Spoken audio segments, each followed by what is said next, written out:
My wife looked at me with a coldness I had never seen in 40 years of marriage, her perfectly manicured fingers tapping on my mahogany desk.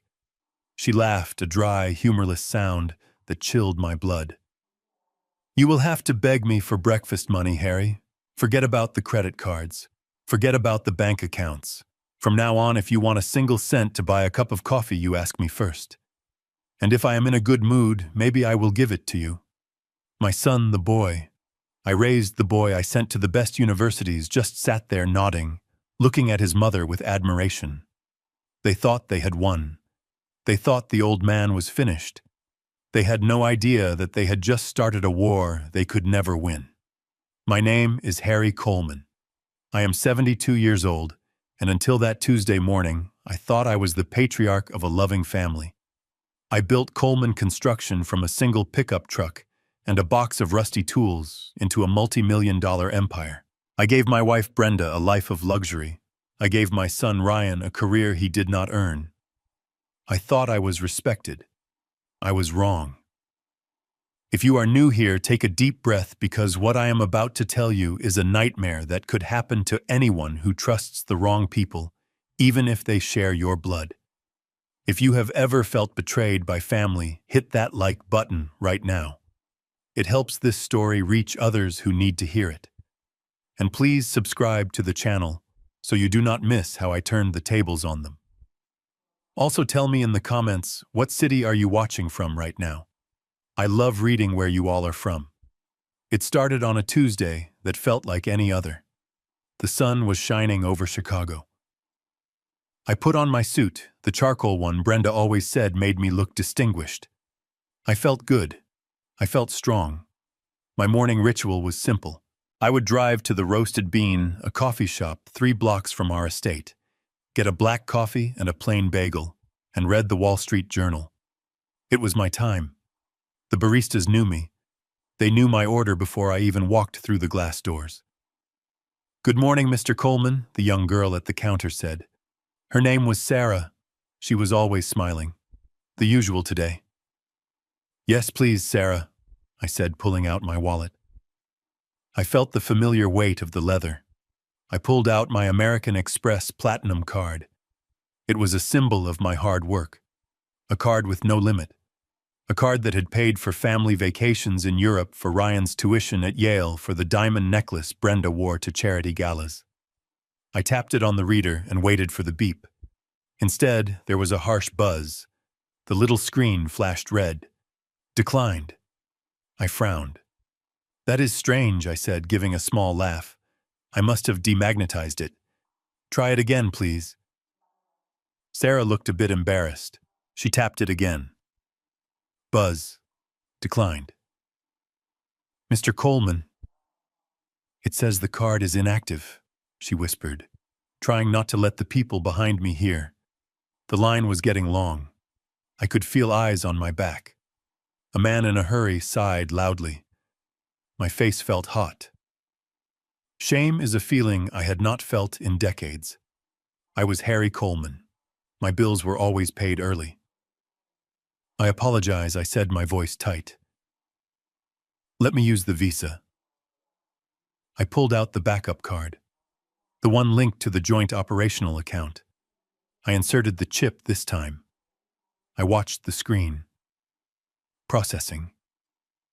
Processing. Then that terrible red light again. Contact bank. Restricted card. My hands started to shake. Not from age, but from a sudden cold spike of adrenaline.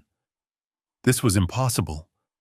There was over $200,000 in that checking account yesterday. I checked it myself. "Is everything okay, sir?" Sarah asked, her voice full of pity. I hated that look. I did not want pity. I wanted my coffee. I wanted my dignity. I dug into my pocket and found a $20 bill. Cash. Thank God for cash. "Keep the change," I muttered, grabbing the cup. I walked out of the shop without looking back, my ears burning. I felt like a criminal. I felt like a fraud. I sat in my car, a vintage Mercedes I had restored myself. My hands gripped the steering wheel so hard my knuckles turned white. I called the bank. The automated voice was cheerful. "We are sorry, but the access code you entered is invalid. Please contact the primary account holder." Primary account holder. That was me. It had always been me. I drove home. I did not drive fast. I drove with a terrifying, calculated slowness. My mind was racing.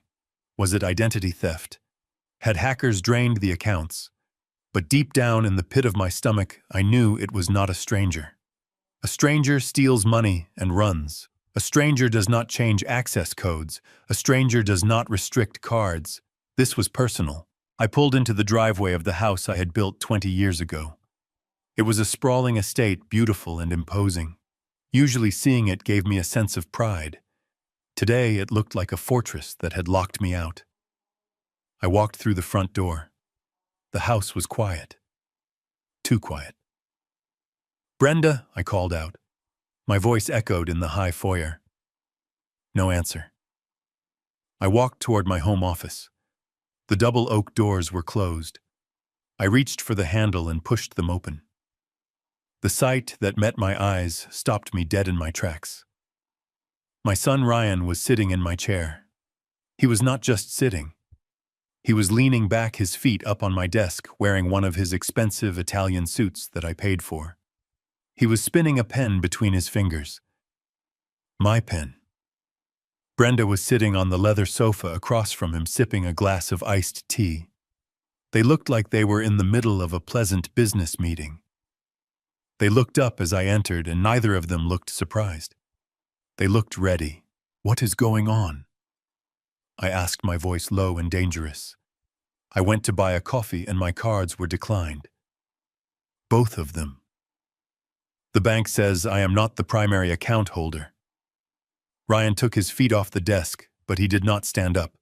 He smiled a smile that did not reach his eyes. It was a smile of condescension. "Oh, that. Yes. We were going to tell you tonight at dinner, Dad. But I guess you found out early." "You were going to tell me," I repeated, stepping further into the room. "Tell me what?" "That you robbed me. That you hacked my accounts." Brenda set her iced tea down on the coaster. She smoothed her skirt and looked at me with a calm, almost bored expression. "Harry, do not be dramatic. Nobody robbed you. We are simply restructuring the family finances. We had a meeting with the family attorney this morning." I stared at her. "I did not have a meeting with any attorney." "Exactly," Ryan said. "We did it under the power of attorney clause you signed 5 years ago. Remember, when you had that heart scare? You signed a document giving us control if you were ever incapacitated or deemed unfit to manage complex assets." "I am not incapacitated," I roared. "I am standing right here. I ran a board meeting yesterday. I drove here. I am perfectly fine." Brenda sighed as if she was dealing with a tantrum-throwing toddler. "Harry, listen to yourself. You are shouting. You are red in the face. This is exactly what we are talking about. You are getting older. You are becoming erratic. We have noticed it for months. You forget things. You make impulsive decisions. I do not forget things," I snapped. Ryan stood up then. He walked around the desk and stood in front of me. He was taller than me now, but he had never looked me in the eye like a man. He always looked away. Today, he stared right at me. "Dad, look. We are doing this for your own good. The market is volatile. You have been too conservative with the investments. We want to protect the legacy. We transferred the liquid assets into a secure trust managed by Brenda and me. It is safer this way." "Safer," I spat the word out. "You embarrassed me in public. You cut off my access to my own money." "It is not your money anymore," Harry, Brenda said softly. "It is the family's money.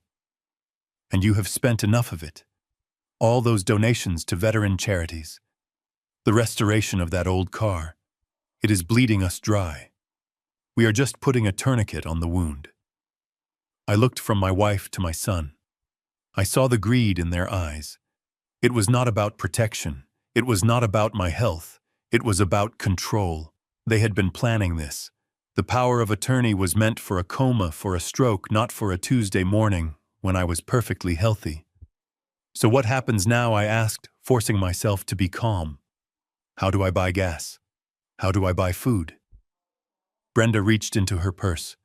She pulled out a card. It was a generic prepaid debit card, a green dot card you buy at a pharmacy. She tossed it onto the desk. It slid across the mahogany surface and stopped near my hand. There is $500 on that, she said. That is your allowance for the week. It should be enough for your coffee and your little lunches. If you need more, you can submit a request to Ryan, and we will review it. I looked at the cheap plastic card. $500. I had generated millions in revenue last year alone, and now I was being put on an allowance like a child. You cannot do this, I said. We already did, Ryan said, sitting back down in my chair. He looked comfortable there. Too comfortable. Now, Dad, why don't you go take a nap? You look tired. We have a lot of paperwork to get through here. I stood there for a long moment. My heart was pounding against my ribs like a trapped bird. I wanted to flip the desk. I wanted to grab Ryan by his collar and throw him out the window. I wanted to scream until the windows shattered. But I looked at them. I saw the smugness on their faces. They expected me to explode. They wanted me to explode. If I became violent, if I started breaking things, they would call the police. They would have proof that I was unstable. Proof that I was the crazy old man they claimed I was. I took a deep breath. I picked up the prepaid card. My fingers brushed against the cold plastic. I looked at Brenda. I will not forget this, I said quietly. She just laughed. That laugh, the one that told me she thought I was powerless. Oh, Harry, you will forget. Just like you forget to take your vitamins. Now run along. I turned and walked out of my office. I walked out of my house. I sat on the porch steps. The sun was still shining, but the world felt gray. They had taken my money. They had taken my company access. They had taken my dignity, but as I sat there gripping that plastic card, a cold resolve began to settle in my gut. They thought they had cut off the head of the lion. They thought I was a toothless old beast who would just lie down and die. They were wrong. I looked at the card again. $500. Okay, I could work with $500. I had started with less than that 40 years ago. They wanted to play a game. They wanted to see who was smarter, who was tougher. I put the card in my pocket. I did not go take a nap. I walked to my car. I needed to make a phone call, but not from my cell phone. They probably monitored that too. I needed a payphone if I could find one, or a burner phone. I needed to call the one person Ryan and Brenda had forgotten about. The one person who knew where the bodies were buried because he had helped me dig the holes. This was not the end. This was just the beginning. And as I started the engine of my car, I did not feel like an old man anymore. I felt like a soldier going back to the trenches. They wanted a war, I would give them a war. But they had made one fatal mistake. They assumed I had told them everything. They assumed they knew about all the accounts, all the assets, all the companies. They assumed wrong. I took the cheap plastic card from the desk. It felt light, flimsy, and insignificant in my hand. Just moments ago, I had walked in here a titan of industry, a man who commanded respect. Now I was holding a prepaid debit card like a teenager getting his first allowance. My thumb traced the raised numbers on the front. It was not even personalized. It just said, "Valued customer." That was what I had become in my own home. A customer. And a valued one only if I kept my mouth shut. Brenda watched me closely, her eyes narrowing as if she expected me to throw the card back in her face. I wanted to. God knows I wanted to snap it in half and toss the pieces onto the Persian rug. But I saw the way Ryan was looking at his phone, his thumb hovering over the screen. He was ready to call someone. Maybe the family doctor. Maybe the police. They were waiting for an outburst to prove that old Harry was finally losing his marbles. I forced my hand to relax. I slid the card into my pocket next to the useless Platinum American Express. "Thank you, Brenda," I said. My voice was raspy but steady. "I suppose I should be grateful." "You should be," Ryan said, not looking up from the papers on my desk. He was shuffling through my quarterly reports documents he had never shown an interest in before today. "We are saving you from yourself, Dad. You have no idea how complex the new tax laws are. The lawyer explained it all this morning. If we keep the assets in your name, the inheritance tax will wipe us out. By transferring control to the trust now, we are protecting the family legacy. We are protecting you." I looked at my son. He was using words he had learned in a textbook, words he did not fully understand. Asset protection. Liability shielding. It sounded impressive if you did not know better. But I knew better. I had built this company when tax codes were written on typewriters. I had survived audits that would make a weaker man crumble. This was not about taxes. This was a hostile takeover. "So this is for taxes?" I asked, playing the part of the confused old man. I scratched my head, letting my shoulders slump a little. I did not realize the situation was so dire. "It is critical," Brenda said, leaning forward. Her tone softened, adopting that sickeningly sweet quality she used when she wanted something. "We are doing this because we love you. We do not want you to worry about bills or statements anymore. You have worked hard your whole life. It is time for you to rest. Let Ryan handle the stress. You just enjoy your retirement." She pointed a manicured finger at my pocket. "I put $500 on that card. Use it for the week. That should cover your little breakfasts and your newspapers." "But Harry, listen to me. Do not spend it on expensive cigars or that scotch you like. We are on a budget now. The restructuring requires us to be liquid. We cannot have you burning money literally and figuratively." A budget.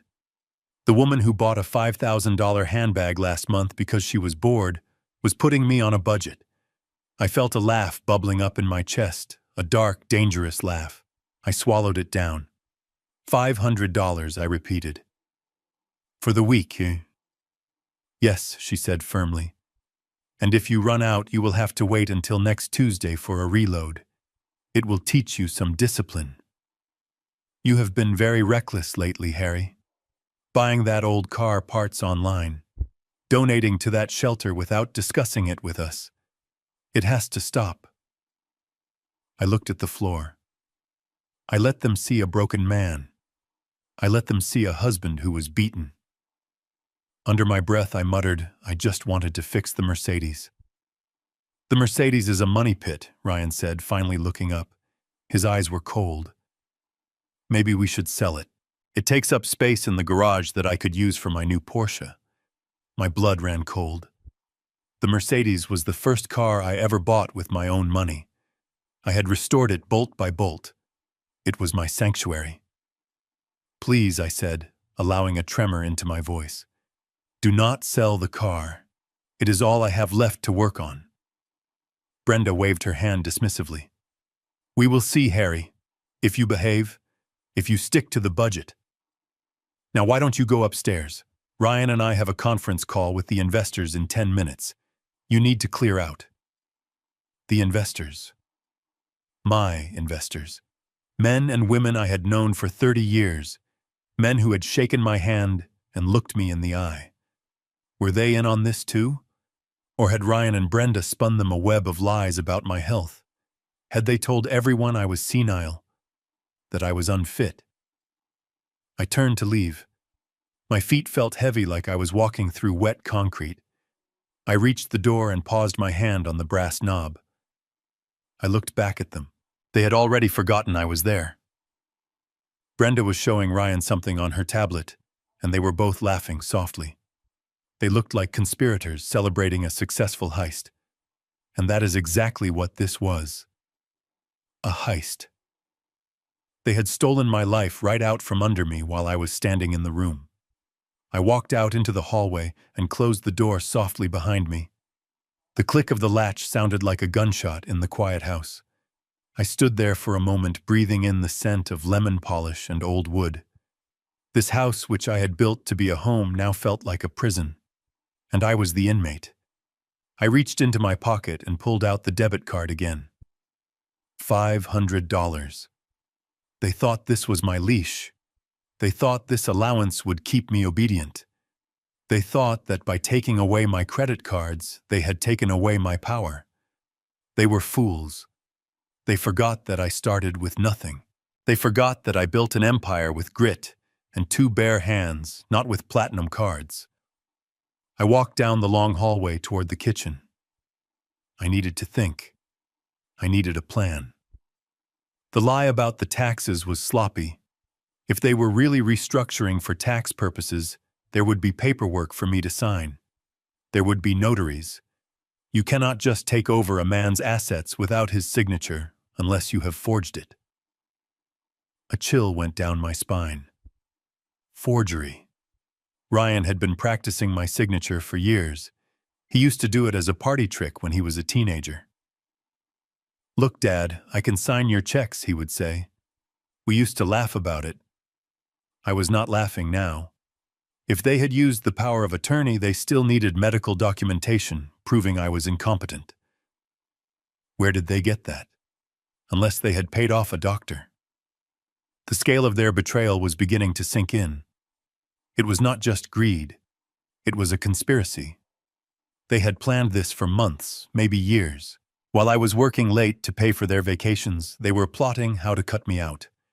While I was teaching Ryan how to read a balance sheet, he was learning how to cook the books. I went into the kitchen and poured myself a glass of tap water. I stared at the reflection in the granite countertop. I looked old. My hair was gray, my face lined with wrinkles. But my eyes were clear. My mind was sharp. They had underestimated the most important thing about me: my will. I took a sip of water. It tasted like metal. "Don't spend it on cigars," Brenda had said. I smiled a grim, tight smile. I would not spend a dime of this $500 on cigars. I was going to spend it on something much more dangerous. I was going to spend it on the truth. I needed to get out of the house. I needed to get away from their prying eyes and their suffocating lies. I checked my watch. It was only 11 in the morning. I had time. I walked out the back door, avoiding the garage where my Mercedes sat. If I went near the car, Ryan might come out and start talking about selling it again, and I might lose control. I walked down the driveway, past the manicured hedges and the stone fountain. I walked out the front gate and onto the public sidewalk. I walked for 3 blocks until I reached the bus stop. I had not taken a bus in 20 years. But Harry Coleman was a man who adapted. I sat on the wooden bench and waited. When the bus arrived, I used a few dollars from the cash I had in my pocket. I did not want to use the debit card yet. They were probably tracking the transactions. If I used that card, they would know exactly where I was. I rode the bus downtown, blending in with the people. Tired nurses, students with headphones, construction workers covered in dust. These were my people. This was where I came from. Ryan and Brenda lived in a bubble of country clubs and private jets. They had forgotten what the real world looked like. I had not. I got off near the financial district. I stood on the corner looking up at the skyscrapers that pierced the clouds. Somewhere in one of those buildings was the truth. I needed to find out exactly what legal maneuvering they had used to lock me out. I needed to find out if my name was still on the deeds, on the titles, on the accounts. But I could not go to my usual lawyer. He was the family attorney Brenda had mentioned. He was compromised. If I went to him, he would call Ryan immediately. "Dad is here, he is asking questions." No. I needed someone outside the circle. Someone who owed me a favor. Someone who hated corruption as much as I did. I reached into my pocket and touched the debit card one more time. It was a symbol of their disrespect, but it was also my weapon. Because as long as they thought I was just surviving on their scraps, they would not be looking for me in the shadows. They thought I was defeated. They thought I was walking to the park to feed the pigeons. They did not know I was walking to war. I turned my collar up against the wind and started walking toward the older part of town, toward a small dusty law office that belonged to a man named Peterson. He was not fancy. He did not have a view of the lake, but he was the best forensic accountant I had ever known, and he had a grudge against the big firms. As I walked, I replayed Brenda's voice in my head. Use it for the week. I would make that $500 last, and I would make them pay for every single penny. The lie they had told me was a good one. It was plausible. It was detailed. But it had one flaw. They told it to the wrong man. The bus ride to the industrial park was a humiliation in itself, but I held my head high. I sat between a young mother struggling with a crying baby and a man who smelled of stale tobacco clutching my prepaid debit card like a lifeline. When the bus finally hissed to a halt 2 blocks from Coleman Construction, my legs felt stiff, but my resolve was harder than the concrete beneath my feet. I walked the familiar path, a path I had driven thousands of times in my truck, and then later in my Mercedes. The building rose up before me, a sturdy 3-story structure of brick and glass. Seeing it usually filled me with a deep, quiet pride. It was the physical manifestation of 40 years of sweat and sacrifice. But today, as I looked up at the sign Coleman Construction, I felt a knot of dread tighten in my stomach. The sign was the same, but something about the place felt different. It felt hostile. I pushed through the glass double doors, expecting the familiar chime that announced a visitor. Instead, there was silence. The warm oak reception desk I had installed 20 years ago was gone. In its place stood a slab of cold white marble that looked more like a tombstone than a welcome station. And behind it sat a young woman I had never seen before. She was typing furiously on her phone, her long acrylic nails clicking against the screen. She did not look up when I entered. "Excuse me," I said, trying to keep my voice authoritative. She held up a finger, finishing her text message before slowly lifting her eyes. She looked at me with a blank, uninterested expression. "Can I help you, sir? Deliveries are around the back." "I am not a delivery driver," I said, stepping closer. "I am Harry Coleman. I am the owner of this company." She blinked, then typed something into her computer. "I do not see a Harry Coleman in the employee directory," she said, her voice dripping with artificial politeness. "Are you here to see someone specific? Do you have an appointment?" My blood began to boil. I built the walls she was sitting within. I paid for the electricity powering her computer. And she was asking if I had an appointment. "I do not need an appointment to enter my own building," I said, my voice rising. "Where is Sarah? Where is the receptionist who has worked here for 10 years? "Oh, Sarah was let go last week," the girl said, popping a piece of gum into her mouth. "Restructuring. I am Tiffany. If you do not have an appointment, sir, I am going to have to ask you to wait in the seating area while I call security." Security. We never had security. We were a family business. I ignored her and walked past the desk, heading straight for the hallway that led to the executive offices. "Sir, you cannot go back there," Tiffany shrieked, scrambling to grab her phone. I marched down the hallway. The walls used to be lined with photos of our projects. Bridges, schools, hospitals. Now the walls were bare. The photos were gone, replaced by abstract art that meant nothing. It was as if they were scrubbing the history from the building. I needed to see Frank. Frank Miller had been my chief financial officer for 30 years. He was the only man who knew the numbers better than I did. He was the moral compass of the company. If anyone could explain what was happening with the bank accounts, it was Frank. I reached the door at the end of the hall. The brass nameplate that used to say Frank Miller, CFO, was gone. In its place was a sticky note that said, "Acting Finance Director." I threw the door open without knocking. "Frank, we need to talk," I started to say. But the man sitting behind the desk was not Frank. He was young, maybe in his late 20s, with slicked back hair and a suit that cost more than my first car. He was shredding documents. The shredder was humming loudly, eating paper as fast as he could feed it. He jumped when I entered, looking like a deer caught in headlights. He quickly slammed his hand down on a folder covering whatever he was reading. "Who are you?" I demanded, stepping into the room. "Where is Frank?" The young man stood up, adjusting his tie. He had a nervous weasel-like quality to him. "You must be Mr. Coleman," he said, forcing a smile. "I heard you might be stopping by. I am Jason. Ryan hired me to modernize the accounts." "Modernize," I spat the word out. "Where is Frank?" Jason cleared his throat, his eyes darting to the door. Mr. Miller decided to take an early retirement. Effective immediately. He wanted to spend more time with his grandchildren. "Liar," I shouted. "Frank has no grandchildren. His wife died 5 years ago, and this job is his life. He would never leave in the middle of a fiscal quarter." "What did you do to him?" I walked around the desk. I wanted to see what was in that folder he was hiding. I wanted to see what he was shredding. "Sir, please, you cannot be back here," Jason stammered, backing away. "These are confidential documents." "Confidential from whom?" I roared.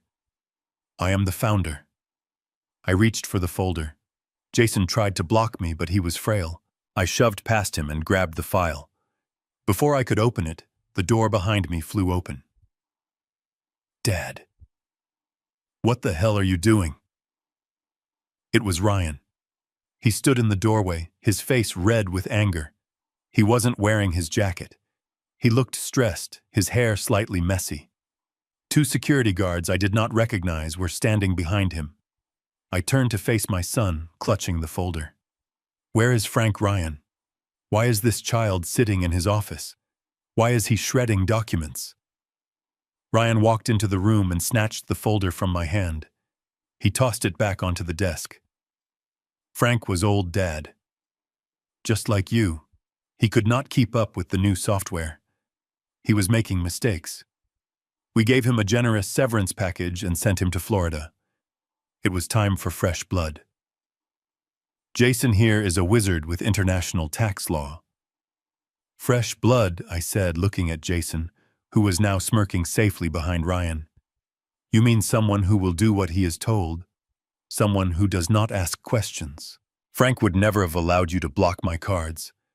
Frank would never have let you transfer assets without my signature." Ryan sighed, running a hand through his hair. "This is exactly why you cannot come here anymore, Dad. You are paranoid. You are shouting at employees. You are disrupting the workflow. Look at Jason. He is terrified." I looked at Jason. He did not look terrified. He looked guilty. "I want to see the books, Ryan," I said, lowering my voice. "I want to see the ledgers for the last 6 months. If everything is above board, show me." Ryan laughed. It was a cruel, dismissive sound.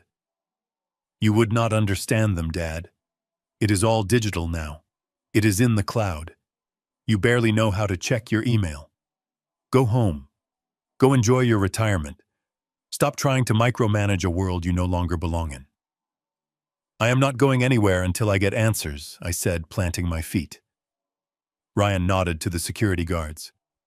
"Escort Mr. Coleman to the exit, please, and make sure he does not take anything with him." The 2 guards stepped forward. They were big men, their uniforms tight across their chests. They looked at me not with respect, but as a problem to be removed. "Mr. Coleman, please come with us," one of them said, reaching for my arm.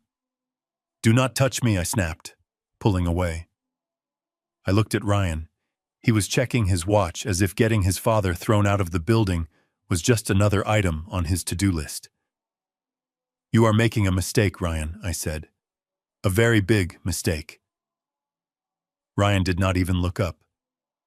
"Goodbye, Dad. Take the bus home. It builds character."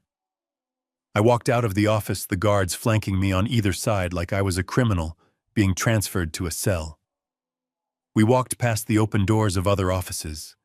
Employees, people I had hired, people whose families I knew looked up and then quickly looked away. They were afraid. They saw what was happening. If the founder could be dragged out, none of them were safe.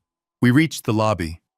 Tiffany, the receptionist, watched with a smug little smile as the guards pushed the glass doors open for me. "Have a nice day, sir," she called out, her voice dripping with sarcasm. I stumbled out onto the sidewalk. The heat of the afternoon sun hit me, but I felt cold inside. The doors clicked shut behind me, locking automatically. I stood there staring at the glass. I could see my reflection. I looked disheveled. My tie was crooked. I looked like a crazy old man who had caused a scene. But as I straightened my tie and smoothed my jacket, my mind was racing. Frank was not retired. Frank was forced out. You do not fire a loyal CFO unless he refuses to do something illegal. And you do not hire a nervous kid who shreds documents unless you have something to hide. Ryan said I was bothering the staff. He said I was disrupting the workflow. He was right. I was disrupting their plan. I walked away from this building, not toward the bus stop, but toward a small diner down the street where Frank used to eat lunch every Tuesday. If he was really in Florida, he would not be there. But if he was scared, if he was hiding, he might be close by. Ryan thought he had won this round. He thought that by kicking me out, he had blinded me. But he had done the opposite. He had confirmed everything. The closed doors, the new staff, the shredder. It all pointed to one thing. They were not just stealing my money. They were using my company to commit a crime. I touched the debit card in my pocket. I had been kicked out of my castle, but I was not out of the fight. I needed to find Frank. And if I found him, I knew exactly what he would tell me. The rot was deep, and I was the only one who could cut it out.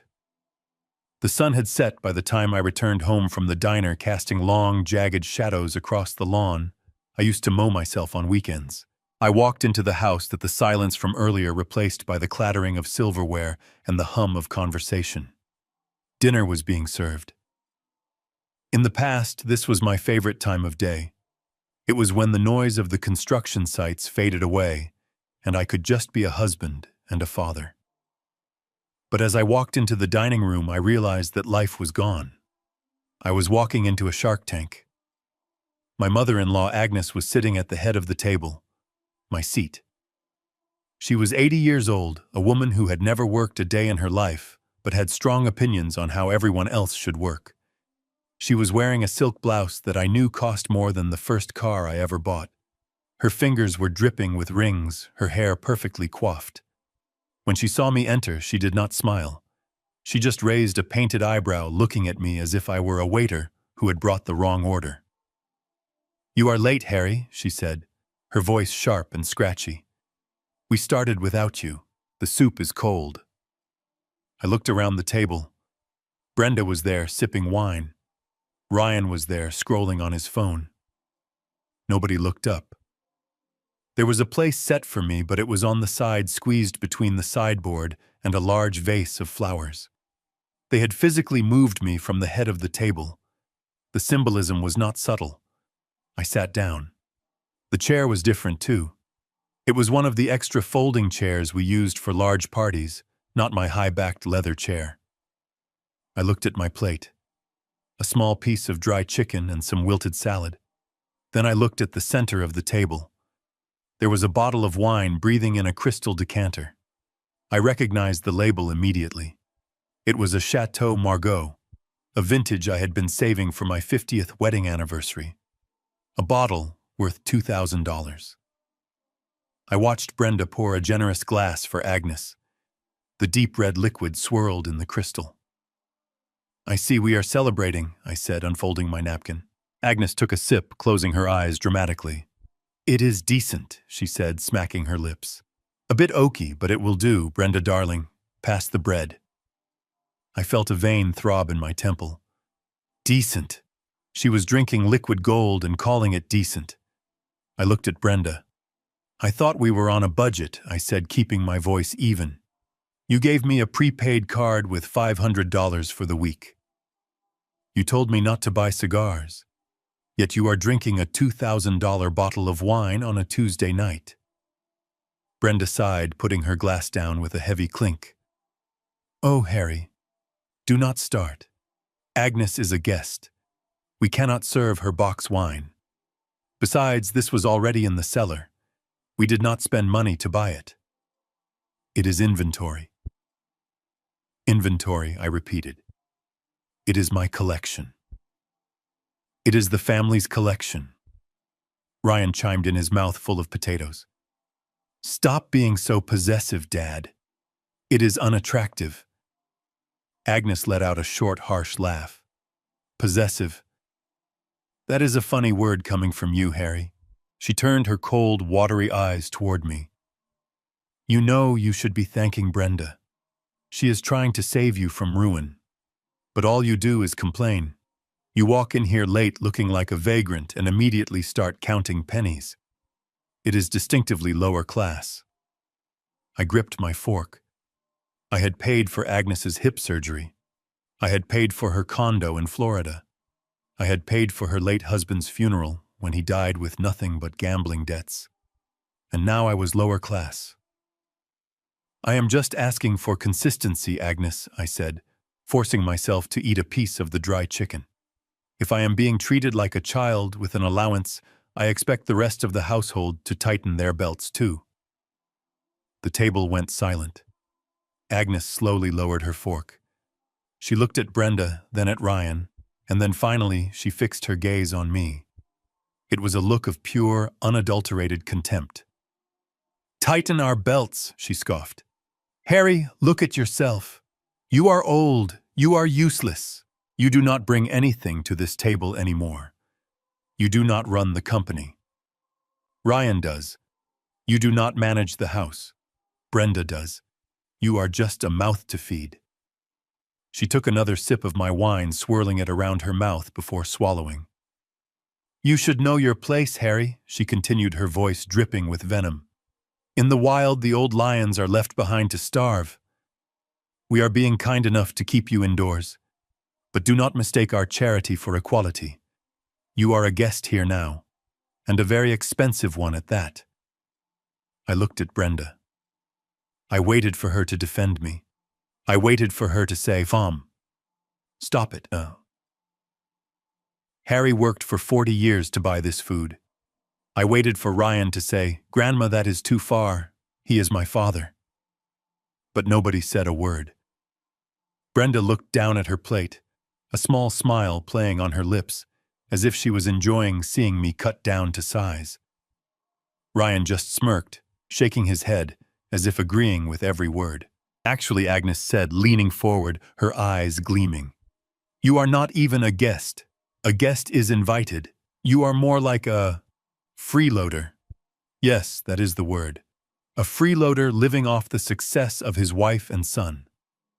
Freeloader. The word hung in the air like a foul smell. Brenda covered her mouth to hide a giggle. Ryan chuckled openly. A freeloader, he repeated. That is a good one, Grandma. The old man is a freeloader. They laughed. All three of them. They sat in the house I built, eating the food I bought, or drinking the wine I saved, and they laughed at me. They laughed at the man whose calloused hands had paid for every single spoon on that table. I felt something break inside me, but it was not my heart.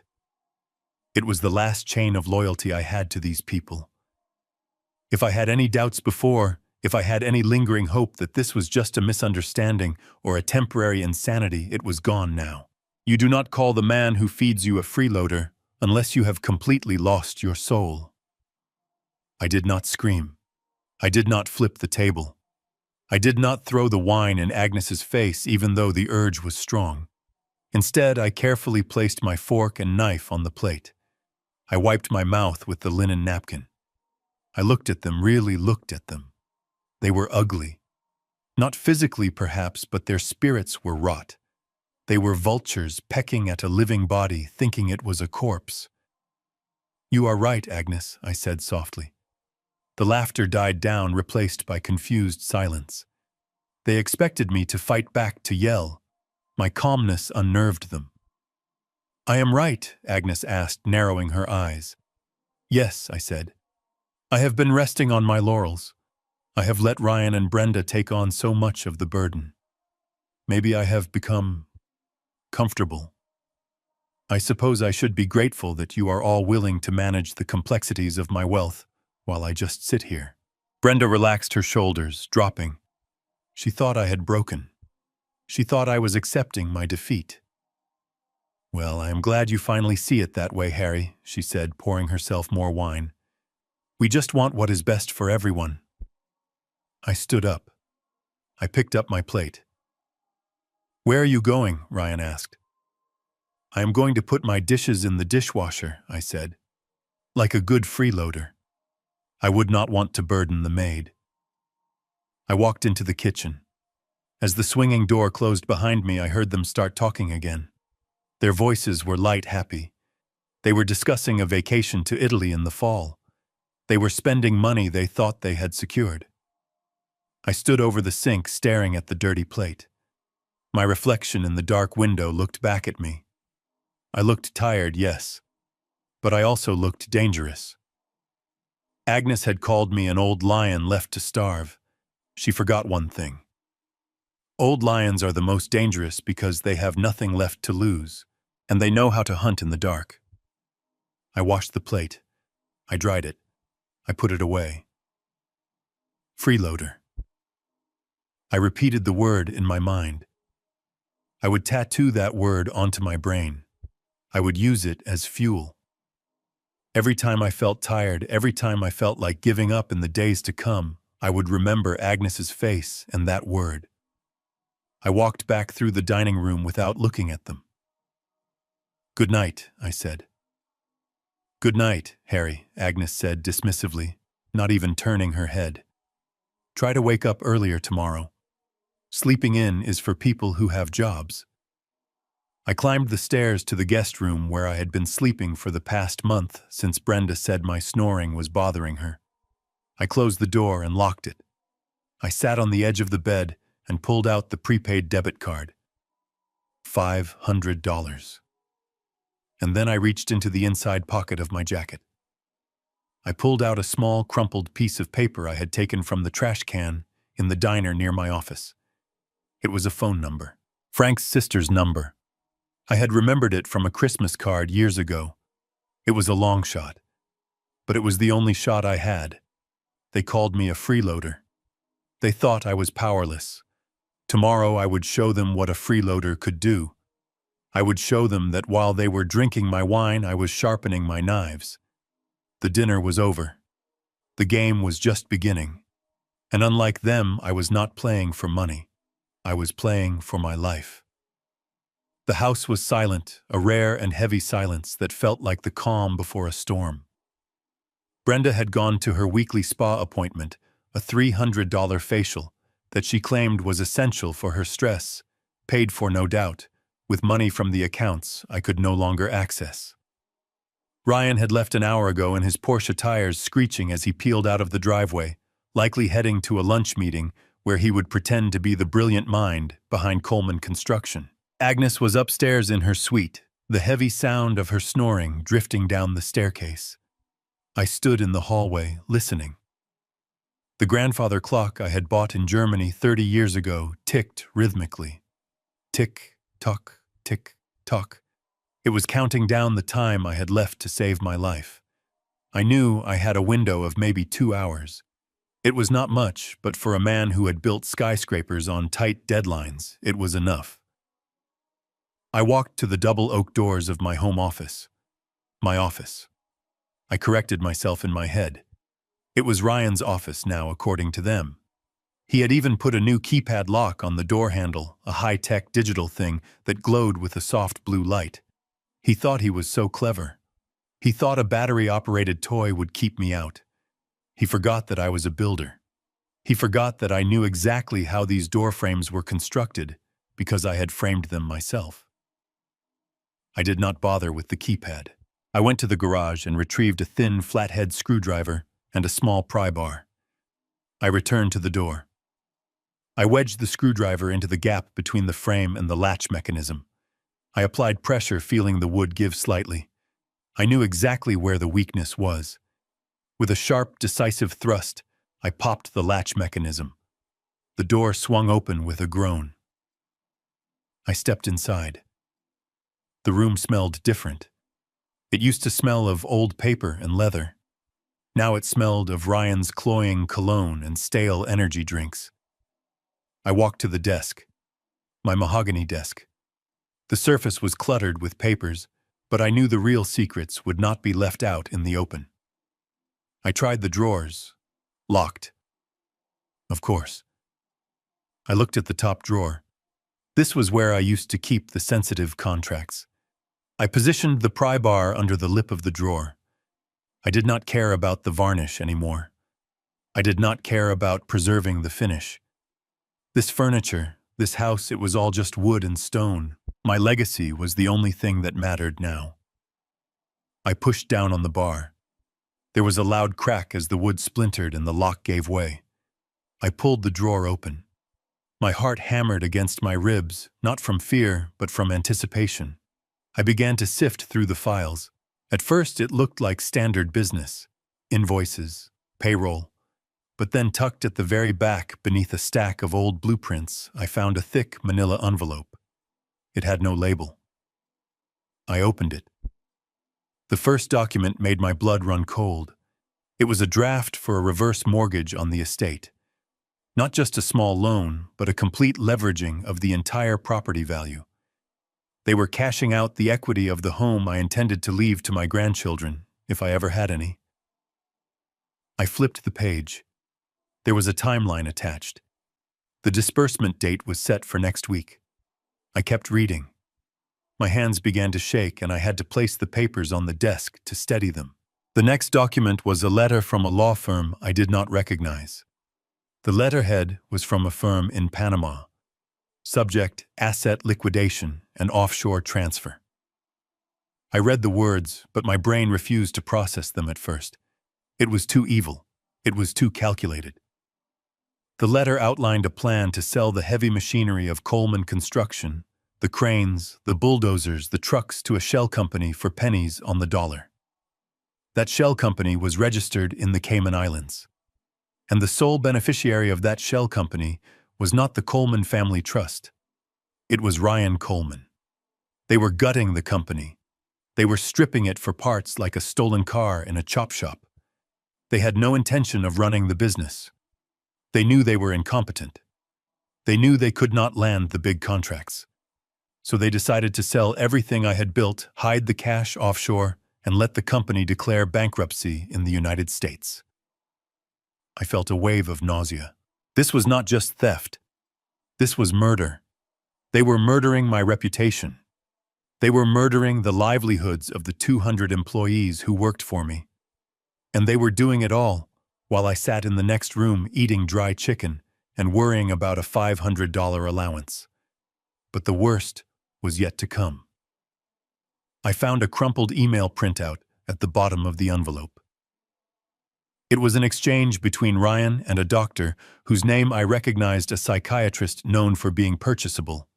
The email read, "The evaluation is scheduled for the 25th. Once you sign the competency declaration stating that Harry is suffering from advanced dementia, we can expedite the power of attorney to full guardianship. We have found a facility in the state that accepts state-funded patients. It is budget-friendly, which will help with our cash flow issues." I stared at the paper. A budget-friendly facility. State-funded. They were not just going to steal my money. They were going to throw me into a warehouse for the forgotten elderly. They were going to lock me away in some hellhole where I would rot medicated and drooling while they sipped margaritas on a beach in the Caribbean, paid for with my life's work. I felt tears prick my eyes. Hot, angry tears. I had changed Ryan's diapers. I had taught him to ride a bike. I had paid for his mistakes, bailed him out of trouble, given him a seat at the table. And this was his repayment: a cheap nursing home and a shallow grave. I wiped my eyes. There was no time for sorrow. Sorrow was a luxury for men who were safe. I was in a war zone. I reached into my pocket and pulled out the cheap smartphone I had bought with cash at the convenience store yesterday. I had hidden it in my sock drawer. I turned on the camera. My hands were steady now. The anger had crystallized into something hard and cold like diamond. Click. I took a photo of the mortgage draft. Click. I took a photo of the Panama Papers. Click. I took a photo of the email about the nursing home. I photographed every single page. I made sure the dates and signatures were clear. I captured the evidence of their betrayal in high definition. I was about to put the papers back when I saw something else in the trash can next to the desk. It was a glossy brochure crumpled up. I smoothed it out. It was a brochure for a luxury yacht. The price was circled in red marker, $12 million. Beside it in Ryan's handwriting were the words, Freedom, ETA 30 days. 30 days. That was their timeline. That was how long I had before they pulled the trigger on the bankruptcy and shipped me off to the asylum. I carefully arranged the papers back in the envelope. I placed it back in the drawer exactly as I had found it. I pushed the drawer shut. The broken lock would be noticeable if they looked closely, but I gambled that Ryan was too lazy to check. He was arrogant. He thought I was defeated. He would never imagine that the freeloader was conducting a forensic investigation in his own office. I pushed the chair back and stood up. I looked around the room one last time. It did not feel like my office anymore. It felt like a crime scene. And in a way it was. They had killed the father and husband I used to be. I walked out of the office and pulled the doors shut. I used the screwdriver to jam the latch back into a semi-locked position. It wasn't perfect, but it would hold. I went back to the kitchen. I poured myself a glass of water. My throat was dry as dust. I looked out the window at the sprawling lawn. I saw the swing set I had built for Ryan when he was 5. It was rusty now, covered in vines. They wanted to put me in a home. They wanted to declare me incompetent. I took a sip of water. I checked the time. Brenda would be back in 20 minutes. I needed to be sitting in the living room reading a newspaper, looking like the confused, obedient old man they wanted me to be. I went to the living room and sat in my armchair. I opened the newspaper, but I did not read the words. My mind was already 3 moves ahead.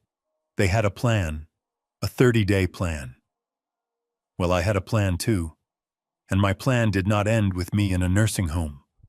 My plan ended with them in a cell. I felt the burner phone in my pocket. It felt heavy like a loaded gun. I had the evidence. Now I needed the executioner. I needed Peterson.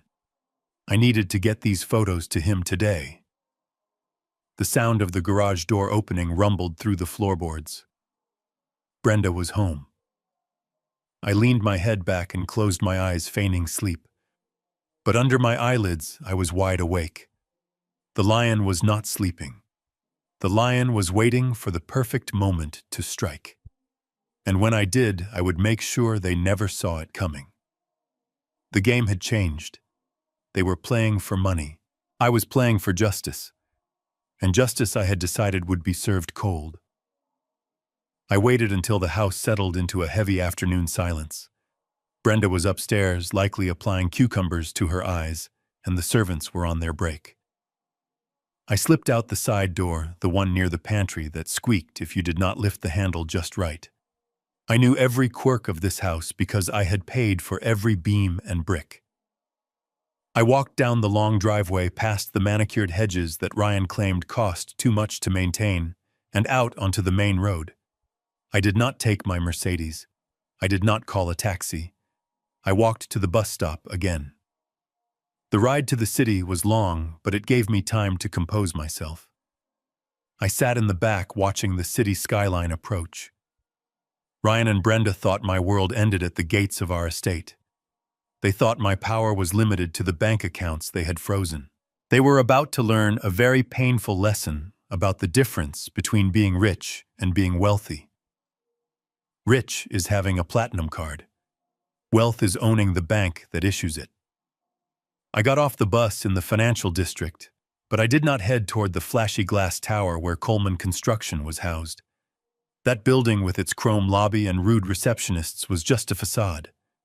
It was the public face of my business, the part I let the world see, the part I let Ryan play with.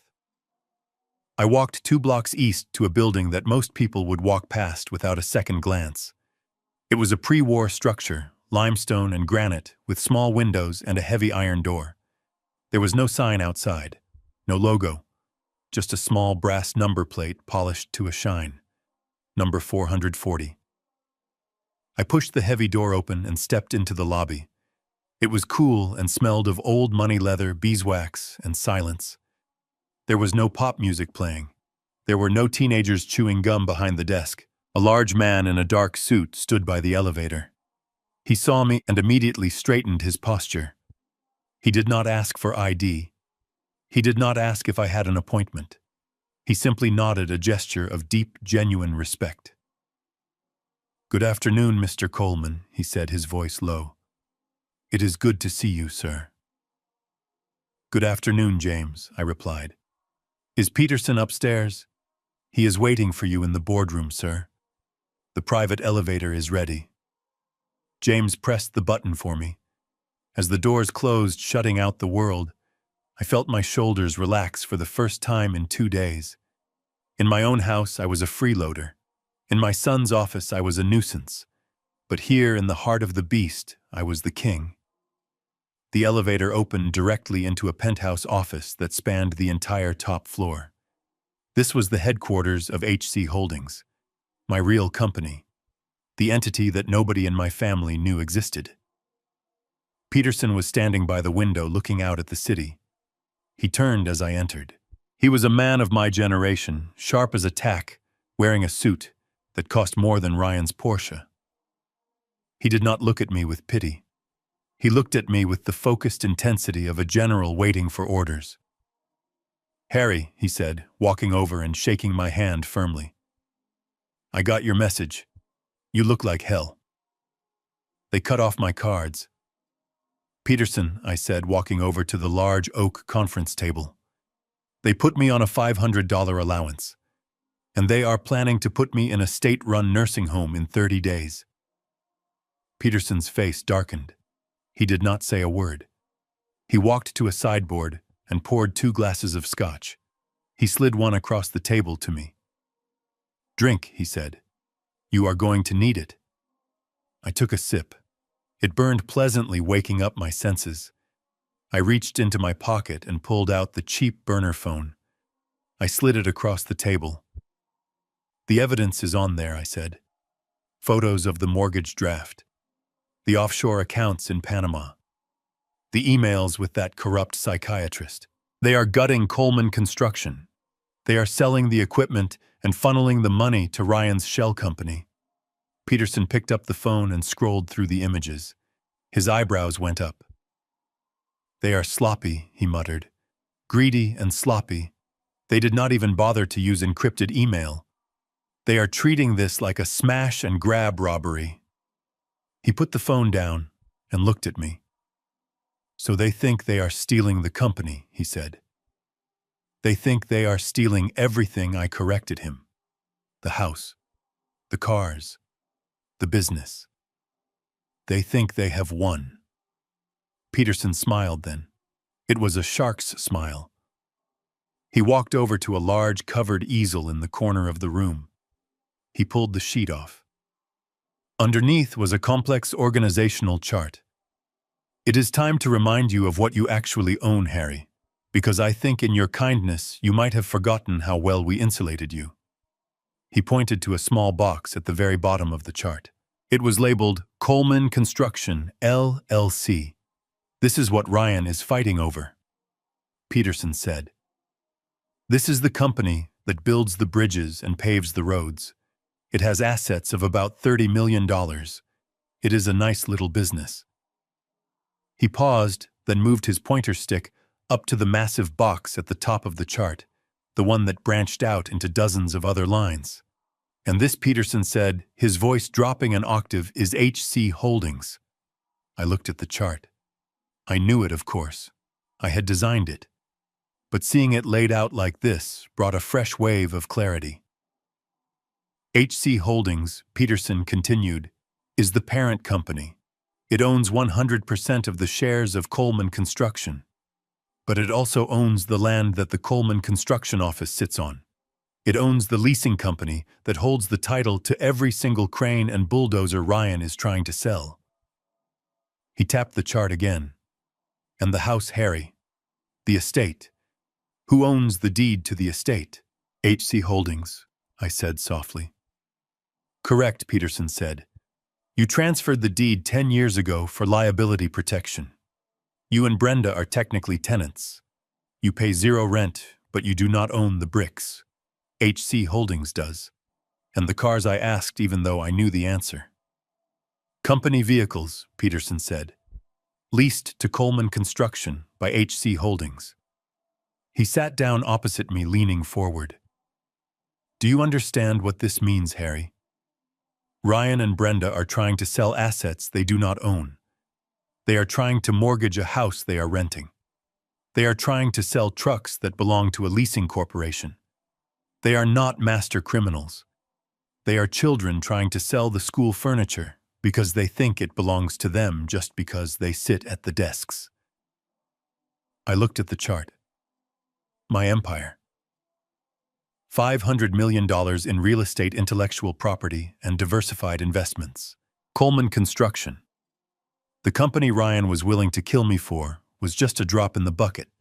It was maybe 5% of my net worth. They do not know, I said. How could they? Peterson replied. You never told them. You wanted them to build their own character.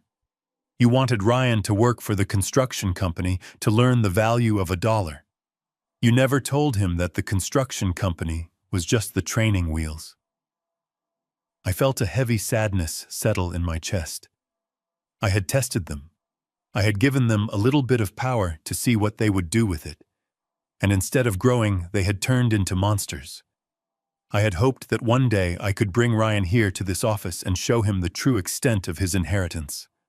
I wanted to see his eyes light up. I wanted to say, "Son, this is all yours."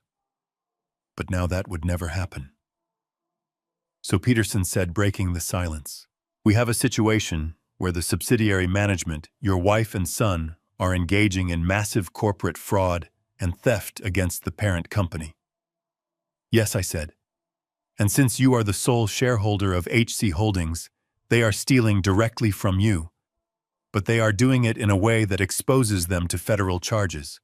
Wire fraud, bank fraud, conspiracy. Peterson opened a file folder on the table. I have taken the liberty of preparing 2 paths, Harry, he said. Path A is the gentle path. We reveal the corporate structure. We show them they own nothing. We fire them, cut them off, and let them find real jobs. No jail time, just poverty. He looked at me closely. And Path B? Path B is the nuclear option, Peterson said. We let them proceed. We let them try to sell the equipment. We let them try to sign the mortgage papers. We let them commit the crime fully. And then once the ink is dry, we drop the hammer. We bring in the forensic auditors. We bring in the FBI. We charge them with grand larceny and corporate espionage. We strip them of everything and send them to prison. I stared at the amber liquid in my glass. I thought about the dinner last night. I thought about Agnes calling me a freeloader. I thought about Brenda telling me to beg for breakfast money. I thought about the nursing home brochure. They were not going to show me mercy. They were going to lock me away until I died. They were willing to erase my existence for money. I looked up at Peterson. How long until they try to finalize the sale of the equipment, I asked. According to the emails you found, the buyers from the Cayman Islands are expecting the contracts. In 3 days, Peterson said. 3 days, I repeated. I stood up and walked to the window. I looked down at the city. Somewhere down there, Ryan was probably bragging to his friends about how he had finally taken control. "Peterson," I said, my voice steady. "Yes, Harry." "Prepare Path B," I said. "But I want to add a twist. I want to be the one to catch them. I want to look them in the eye when the handcuffs go on." Peterson nodded slowly. He picked up his pen. "We will need a forensic audit of the Coleman construction servers," he said. "We need to trace every penny they have moved in the last 6 months. Can you get us access?" I smiled. It was the first genuine smile I had felt in days. "I hired the IT director of Coleman Construction 15 years ago," I said. "He thinks I am a Luddite who doesn't know how to use a mouse. But I paid for his daughter's leukemia treatment out of my own pocket. He is loyal to me, not to Ryan." "Then we have everything we need," Peterson said. I finished my scotch. I felt strong. I felt ready. "I am going back to the house," I said. "I have to play the part of the confused old man for a few more days. I have to let them think they are winning." "Be careful," Harry Peterson warned. "When rats are cornered, they bite." I put the burner phone back in my pocket. "They are not rats, Peterson," I said, turning to the elevator. "They are just parasites. And I have just found the cure." I rode the elevator down. I walked back out onto the street. The sun was shining, but for my family, the long winter was just beginning. They wanted the money.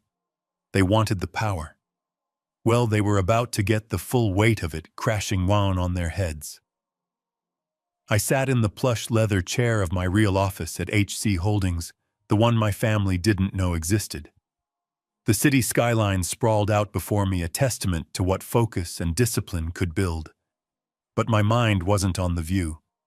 It was on the betrayal happening in my own home. Peterson, my attorney and oldest friend, sat across from me, his expression grave. He had just finished laying out the legal framework for what we were about to do. It was ruthless. It was necessary.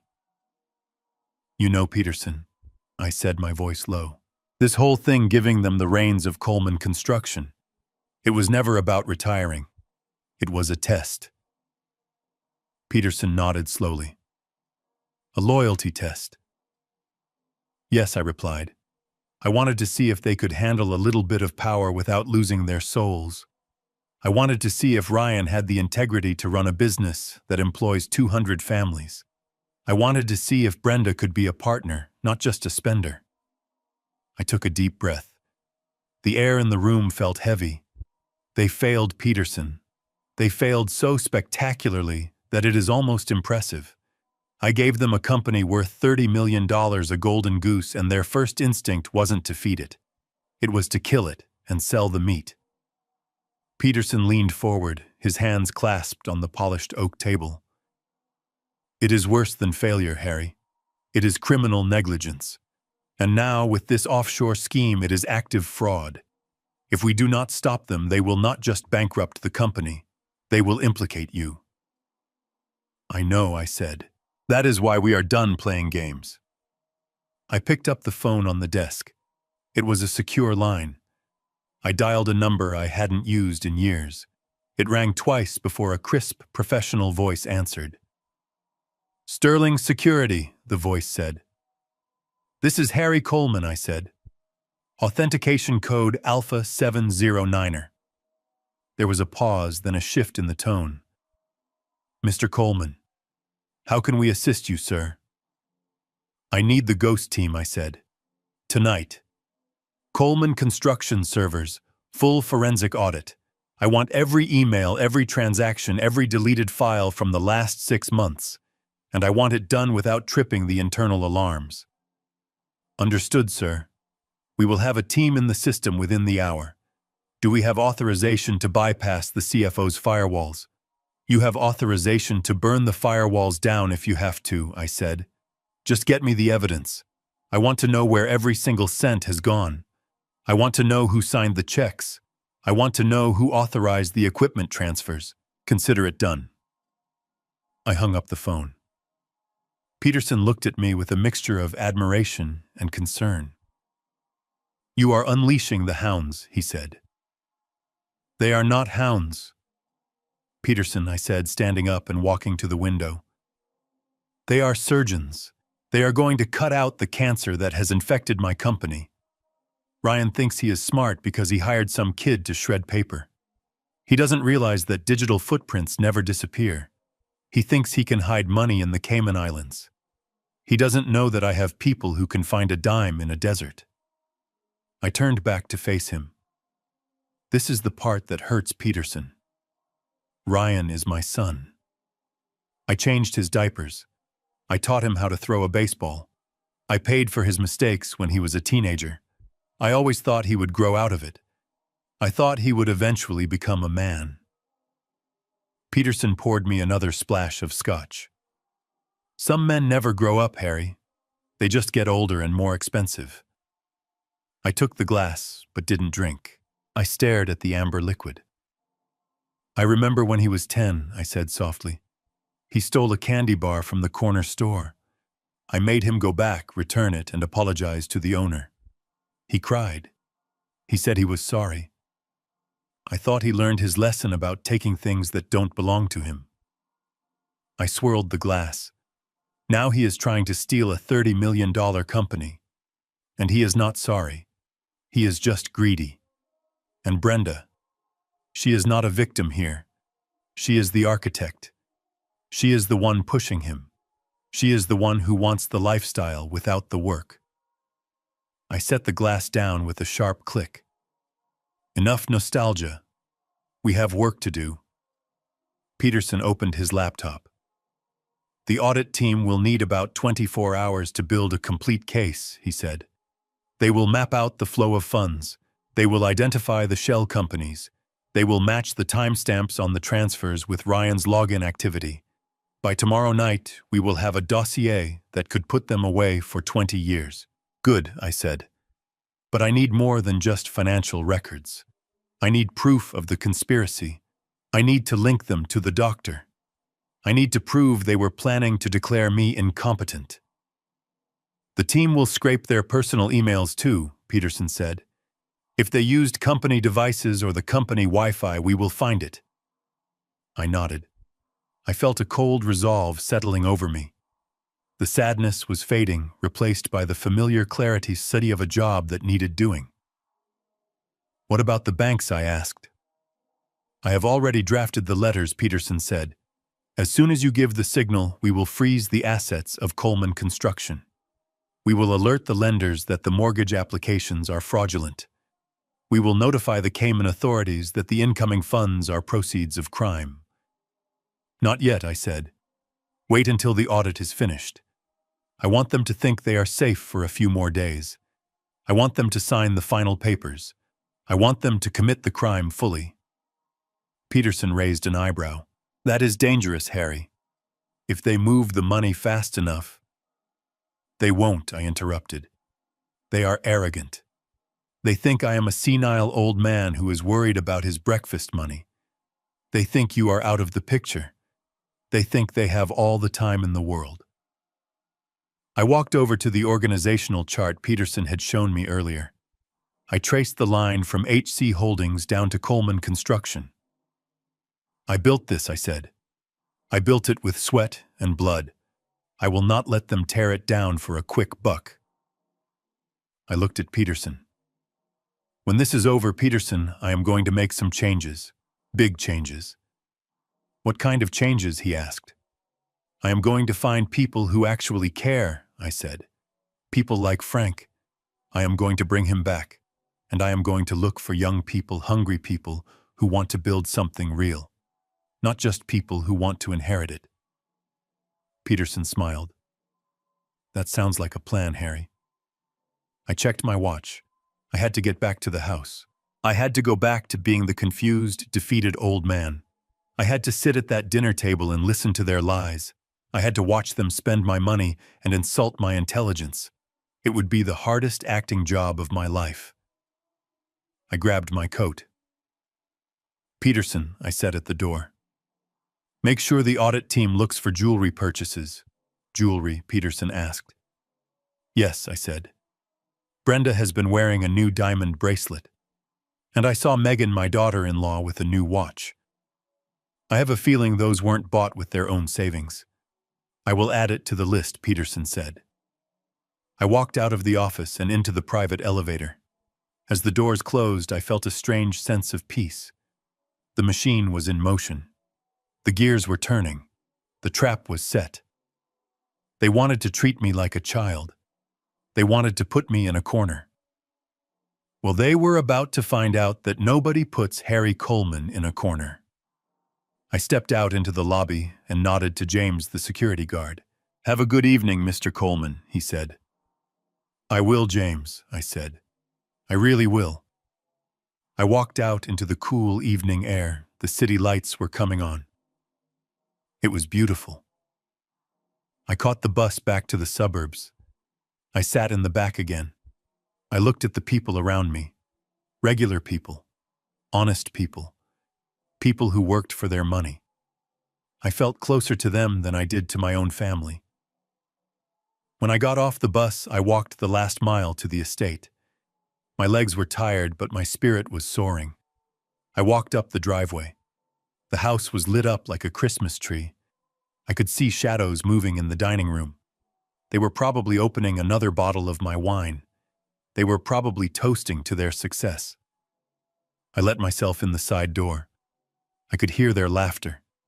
It sounded shrill and hollow. I walked into the kitchen. The chef, a good man named Marco, was preparing dessert. He looked at me with sad eyes. "Mr. Coleman," he said quietly, "would you like some dinner? I saved you a plate of the roast beef before they finished it." "Thank you, Marco," I said, patting him on the shoulder. "You are a good man." I took the plate. I didn't go into the dining room. I went up the back stairs to my room. I sat on the bed and ate the cold roast beef. It was delicious. My phone buzzed. A text from Peterson. "Team is in. Extracting data now. It's worse than we thought." I smiled. Let it be worse, I thought. The worse it is, the harder they will fall. I finished my dinner and lay back on the pillows.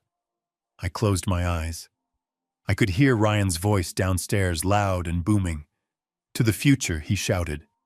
I whispered into the darkness. "Yes, son, to the future. My future. Without you." The scratching of my fountain pen against the heavy bond paper was the only sound in the room.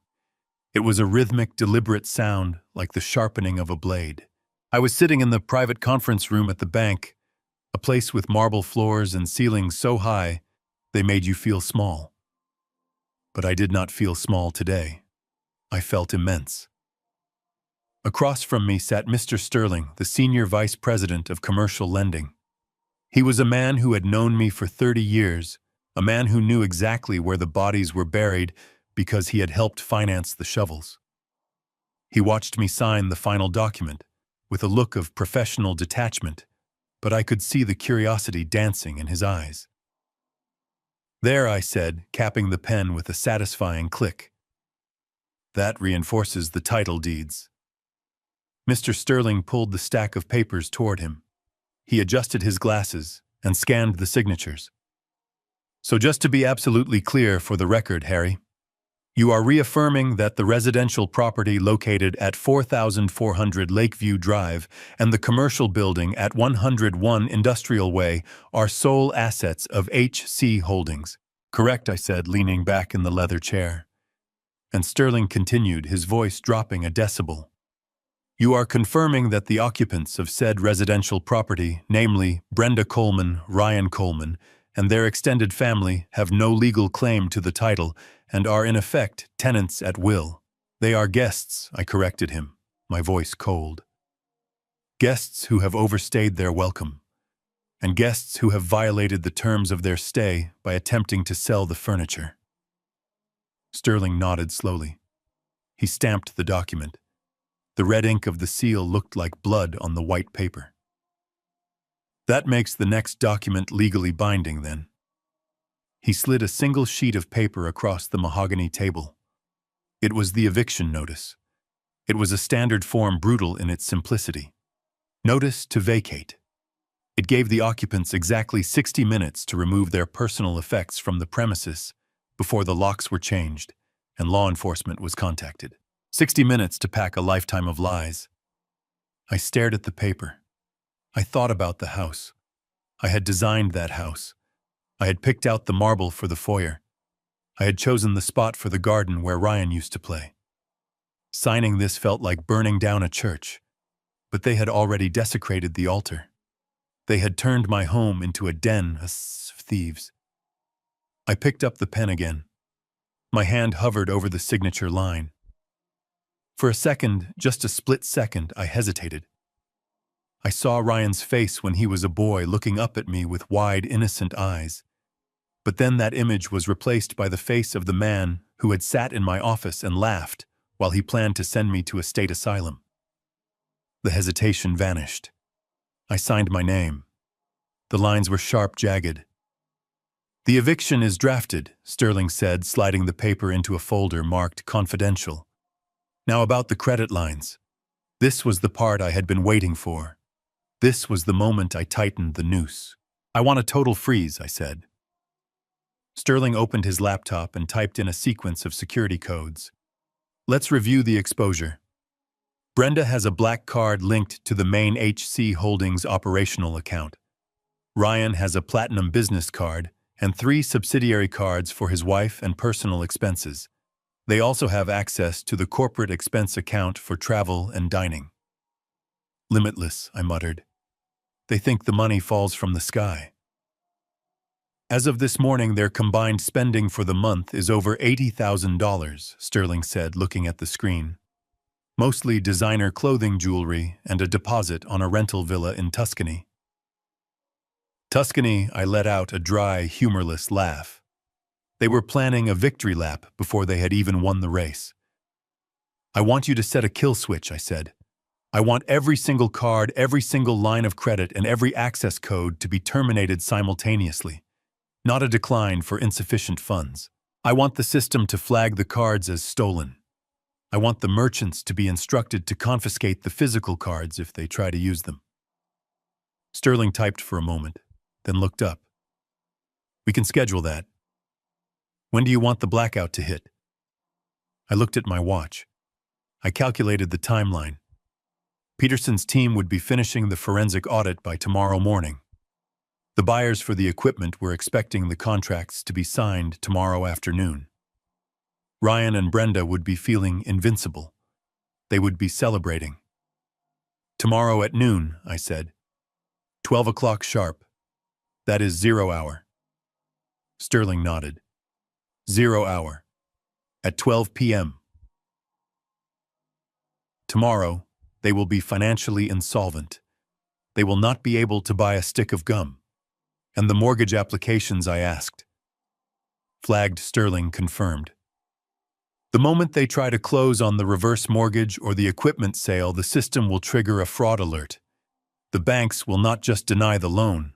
They will freeze the application and notify the authorities. "You have effectively encircled them, Harry." "It is a siege," I said. "And they do not even know the walls are breached."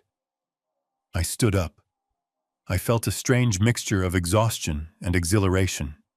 It is a terrible thing to hunt your own family, but it is a necessary thing when they have turned into predators. "Thank you, Sterling," I said, extending my hand. He shook it firmly. "Good luck, Harry. I hope you find what you are looking for." I walked out of the bank and into the bright sunlight. I hailed a cab. I could not risk taking the bus today. I needed to get back to the house quickly. I needed to be in position. The cab ride was a blur. My mind was rehearsing the next 24 hours.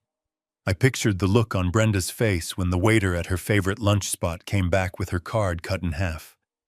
I pictured Ryan trying to sign the sale papers, only to have the lawyers look at him with suspicion. I arrived at the estate. The gates opened automatically for the cab. I looked at the house as we approached. It looked majestic, standing tall against the blue sky. But I knew it was a house of cards, and I had just pulled the bottom card. I paid the driver with cash and walked to the front door. I let myself in. The house was buzzing with activity. There were suitcases in the hallway, designer luggage stacked high. I walked into the living room. Brenda was there directing the maid on how to pack a box of crystal. Ryan was on the phone pacing back and forth, looking excited. "Dad," Ryan called out when he saw me. He actually smiled. A real smile. Or at least a very good fake one. "You are back early." "I just went for a walk," I lied, making my voice sound weak and raspy. "I sat in the park." "Well, good for you," Brenda said, not looking up from the crystal. "Stay out of the way, Harry. We are busy. We are going on a little trip." "A trip?" I asked, shuffling into the room and sitting on the edge of the sofa. "Yes," Ryan said, ending his call. "We are going to Italy for a few weeks. To celebrate. Closing a big deal." He winked at Brenda. She smirked. "That sounds expensive," I said, clutching my hands together to hide the fact that they were fists. "Do not worry about the cost," Dad, Ryan said, walking over and patting me on the shoulder. It was a patronizing pat like you would give a dog. "We have handled everything. The business is finally turning a corner. We are going to be very, very rich." I looked up at him. I looked into the eyes of my son. He was glowing with greed. He had no idea that in less than 24 hours he would be destitute. He had no idea that the credit card in his pocket was a ticking time bomb. "I am happy for you, Ryan," I said. "I really am." I was telling the truth. I was happy. I was happy that his true nature was so fully on display. It made what I was about to do so much easier. "Make sure you pack everything you need," I said softly. "You never know when you might be coming back." They ignored me. They went back to their packing, discussing first-class seats and five-star hotels. They were discussing how to spend the money they were stealing from me. I stood up and walked toward the stairs. "Where are you going?" Brenda asked. "To my room," I said. "I am tired. I think I will take a nap." "Go ahead," she said. "Just make sure you are up for dinner. We are ordering lobster. A final treat before we go." Lobster. Paid for with my money. I walked up the stairs. Each step felt heavy, but it was a good kind of heavy. It was the weight of the judge's gavel before the sentence is read. I went into my room and closed the door. I walked to the window and looked out at the grounds. 0 hour. Tomorrow at noon. I checked my watch. 18 hours to go. I would let them eat their lobster. I would let them drink my wine. I would let them sleep in my silk sheets one last time. Because when they woke up tomorrow, the world would be a very different place. I sat down on the bed and pulled out the eviction notice from my inside pocket. I smoothed it out. Notice to vacate. I placed it on the nightstand, right next to the picture of our family taken 10 years ago. In the photo, we were all smiling. We looked happy. I turned the photo face down. That family was dead. The people downstairs were strangers. And tomorrow I was going to introduce them to the landlord. The morning sun filtered through the blinds of my secret office, casting long, sharp lines across the mahogany desk. I had not slept. I had spent the night staring at the ceiling, listening to the silence, waiting for the dawn that would bring the end of my family as I knew it. At 8 o'clock sharp, the heavy oak door opened, and Peterson walked in. He did not knock. He did not smile. He carried a thick black binder under his arm, holding it like a priest holds a Bible at a funeral. He placed the binder on the desk in front of me. The sound of it hitting the wood echoed in the large room. It was a heavy sound, the sound of judgment. "It is done," Peterson said, his voice devoid of emotion. "The forensic team worked through the night. We have everything." I looked at the black cover. I did not want to open it. As long as it was closed, there was still a tiny foolish part of me that hoped it was all a mistake. That hoped my son was just incompetent, not a criminal. That hoped my wife was just spoiled, not a thief. But I knew better. I reached out and opened the cover. The first page was a summary. The numbers were printed in bold red ink. Total misappropriated funds, $4,200,000. I felt a physical blow to my chest. $4 million. In 6 months. I turned the page. There was a breakdown of the transactions. Ryan had been busy. He had set up a fake vendor called RC Logistics. Every week, Coleman Construction paid RC Logistics $50,000 for consulting fees. Consulting fees for a company that did not exist. He was not even trying to hide it, Peterson said, pointing to a line on the spreadsheet. He used his home address for the shell company. He thought you would never look. He thought he was smarter than the system. I traced the line with my finger. Ryan Coleman, my son. The boy who used to ask me for $5 to go to the movies was now stealing $50,000 a week from his own father. But it gets worse, Peterson said. Turn to Section 3. I flipped the pages. Section 3 was labeled Megan Coleman, my daughter-in-law. The woman who smiled at me at Thanksgiving and told me how much she admired my work ethic. The page was filled with credit card statements. Corporate Amex, Tiffany & Company $40,000, Cartier $65,000, Van Cleef & Arpels $120,000. She listed them as office supplies, Peterson said, his voice dripping with disgust. She bought a diamond necklace and marked it as printer toner in the ledger. She bought a Rolex and marked it as employee training. I felt a cold, hard rage settling in my stomach. It was not the money. I had plenty of money. It was the insult. They thought I was so stupid, so blind, that I would not know the difference between a diamond necklace and a box of toner. They were laughing at me with every swipe of the card. And here is the smoking gun, Peterson said, flipping to the back of the binder.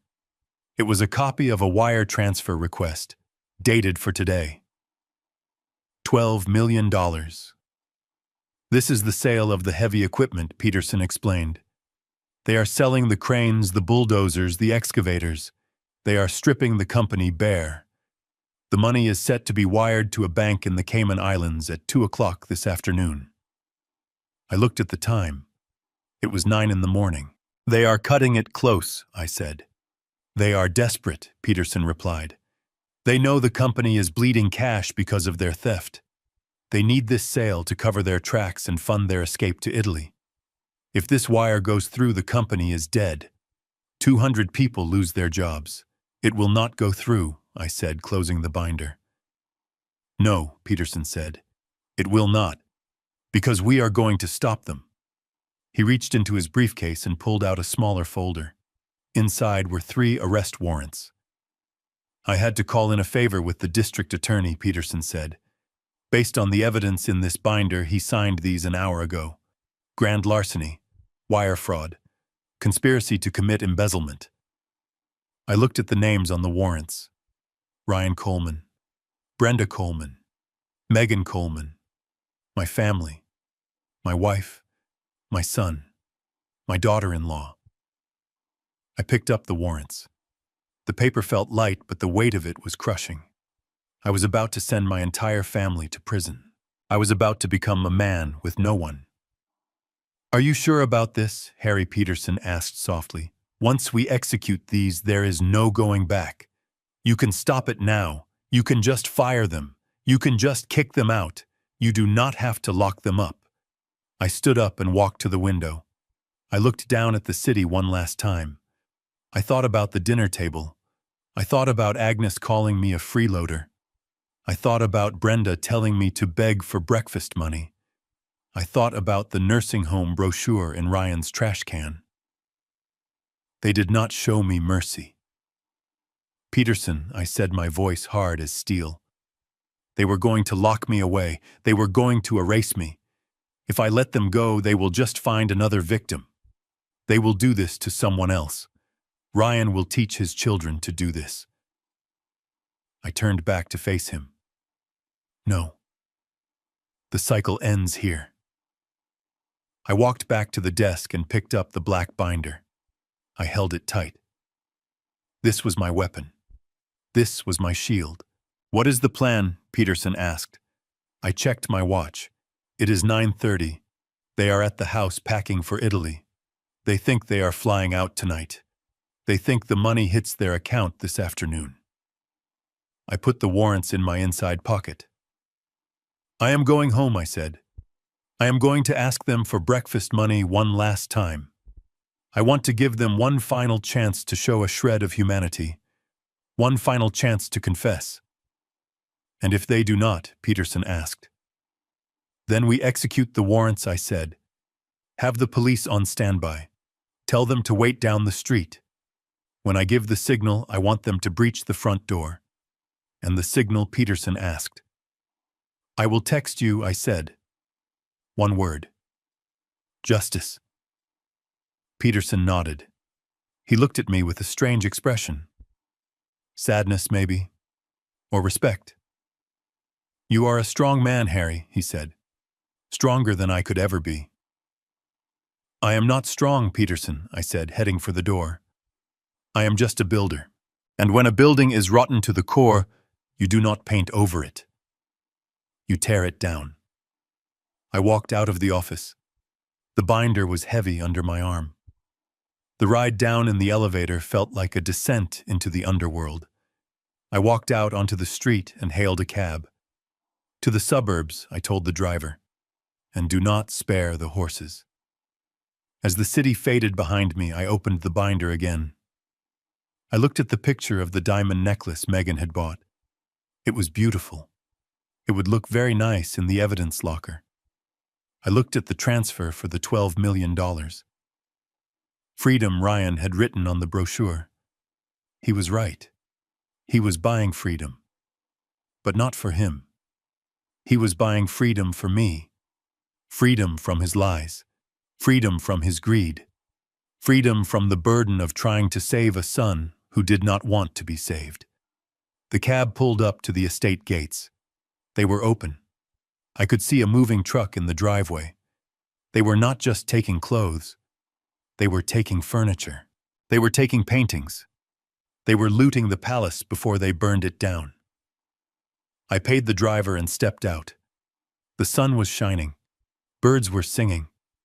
It was a beautiful day for a funeral. I walked up the driveway. My heart was a drum in my chest. Boom, boom, boom. I reached the front door. It was wide open. I could hear music playing inside. Happy, upbeat music. They were celebrating. I clutched the binder tighter. I stepped across the threshold. The lion was home, and the hunt was over. I walked into the living room, and the air was thick with the scent of expensive perfume and the crisp smell of new leather luggage. The room looked like a departure lounge for the elite. Louis Vuitton suitcases were stacked by the door, ready for their first-class flight to Rome. My wife Brenda was holding a glass of champagne, her face flushed with the excitement of spending money she had not earned. Ryan was showing Megan pictures of the villa they had rented in Tuscany, a sprawling estate that cost more for a week than most honest men earned in a year. Agnes sat in my favorite armchair, looking like a queen on her throne, criticizing the maid for not packing her silk scarves properly. They were so happy. They were so confident. They looked at me as I entered, and their smiles did not fade, but they changed. They shifted from joy to mockery. I was the stain on their perfect picture. I was the old dog that needed to be put outside so the party could continue. I stopped in the middle of the room. I let my shoulders slump forward. I let my hands tremble slightly at my sides. I made my eyes look watery and confused. I had to sell this. I had to make them believe that I was completely broken. "Brenda," I said, my voice cracking just enough to sound pathetic. "I need to talk to you." Brenda sighed, rolling her eyes at Megan. She took a slow sip of her champagne before turning to me. "What is it now, Harry? Can you not see we are busy?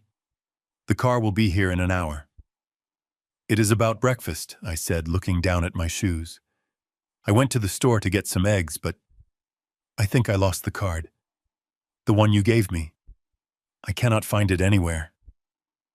Ryan laughed. It was a sharp barking sound. You lost it. Dad. That was $500. Do you have any idea how irresponsible that is? I am sorry, I mumbled. I am hungry, Brenda. I have not eaten since yesterday. Could you just give me $20, just so I can go to the diner and get some pancakes? The room went silent. This was it. The moment of total submission. I was asking for $20 in a house worth millions. Brenda put her glass down. She walked over to me, her heels clicking on the hardwood floor. She stopped inches from my face. She smelled of vintage wine and arrogance. $20, she repeated softly. Yes, please, I said. Just 20. She smiled. It was a cruel, twisted smile. No. I looked up at her, feigning shock. No. Harry, I told you, she said, her voice raising so everyone could hear. I told you that you would have to learn. You think money grows on trees. You think you can just lose your allowance and come begging to me. Well, let this be a lesson. If you lost the card, you don't eat. Maybe hunger will help you remember where you put it. But Brenda, I pleaded, reaching out a shaking hand to touch her arm. She pulled away as if I were contagious. I am your husband. You are a burden, she spat. You are a child in an old man's body, and I am done taking care of you. Agnes chimed in from the armchair, her voice like grinding glass. That is right, Brenda. Stand your ground. If you give him money now, he will never learn.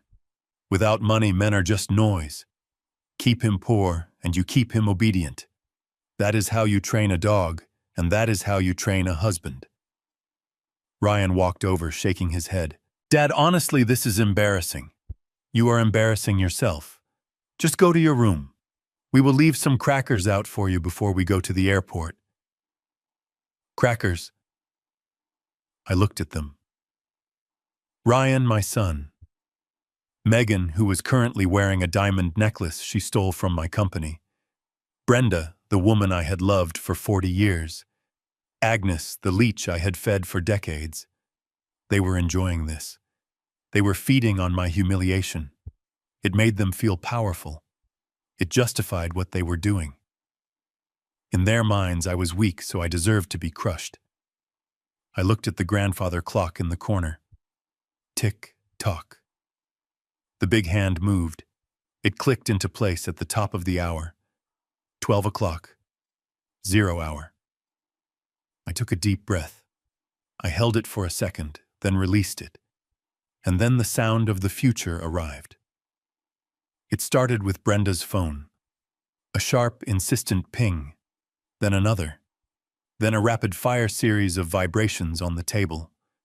Then Ryan's phone buzzed in his pocket. Then Megan's watch lit up. Brenda frowned, picking up her phone. Who is texting me this much? She muttered. She unlocked the screen. Her eyes went wide. Her mouth opened, but no sound came out. What is it? Ryan asked, pulling out his own phone. His face went pale. He looked at the screen, then he swiped. Then he tapped furiously. My card, Ryan stammered. I just got an alert. My business card was declined for the villa deposit. They said the payment was reversed. That is impossible, Brenda snapped. I just checked the balance this morning. She tapped her screen again. It says, account frozen, she whispered. Suspected fraud. Contact issuer immediately. Megan shrieked. My cards too. I just tried to order the Uber Black, and it says payment method invalid. What is going on? Is the bank system down? Ryan looked up, panic starting to set in. It must be a glitch, a system-wide failure. I will call the bank. He dialed the number. He put it on speaker. The automated voice filled the room, loud and cheerful. We are sorry, but the account ending in 4590 has been flagged for criminal activity and is currently under federal investigation.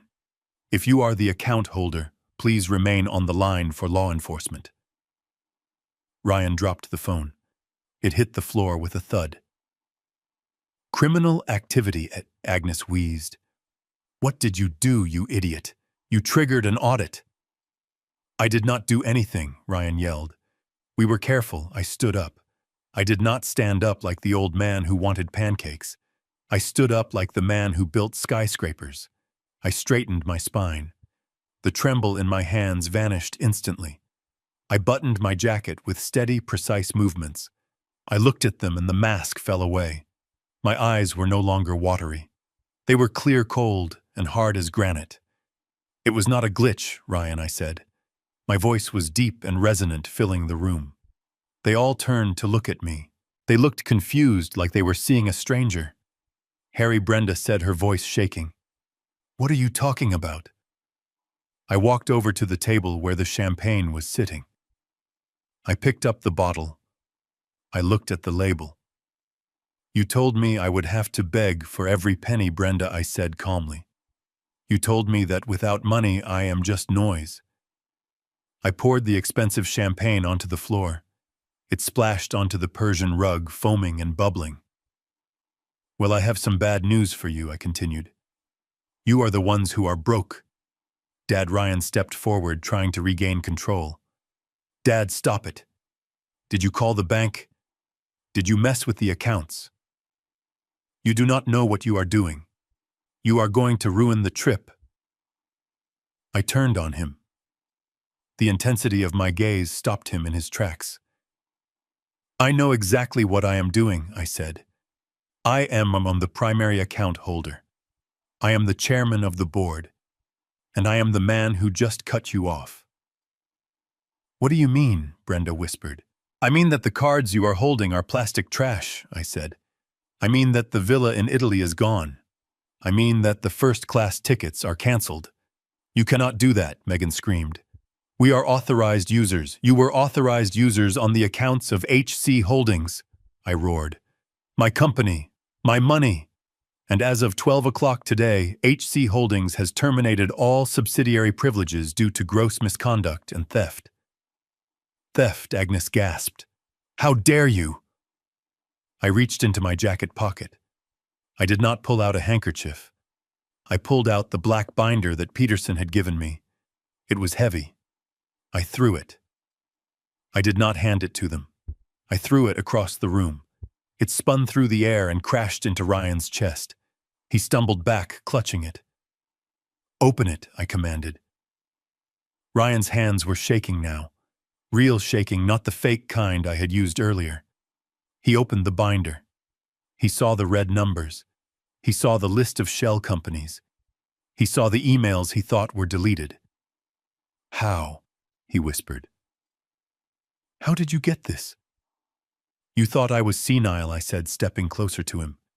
You thought I was a helpless old man who cared about gardening and naps. You forgot who I am, son. I am the one who taught you how to read. And I am the one who just read your diary. I looked at Brenda.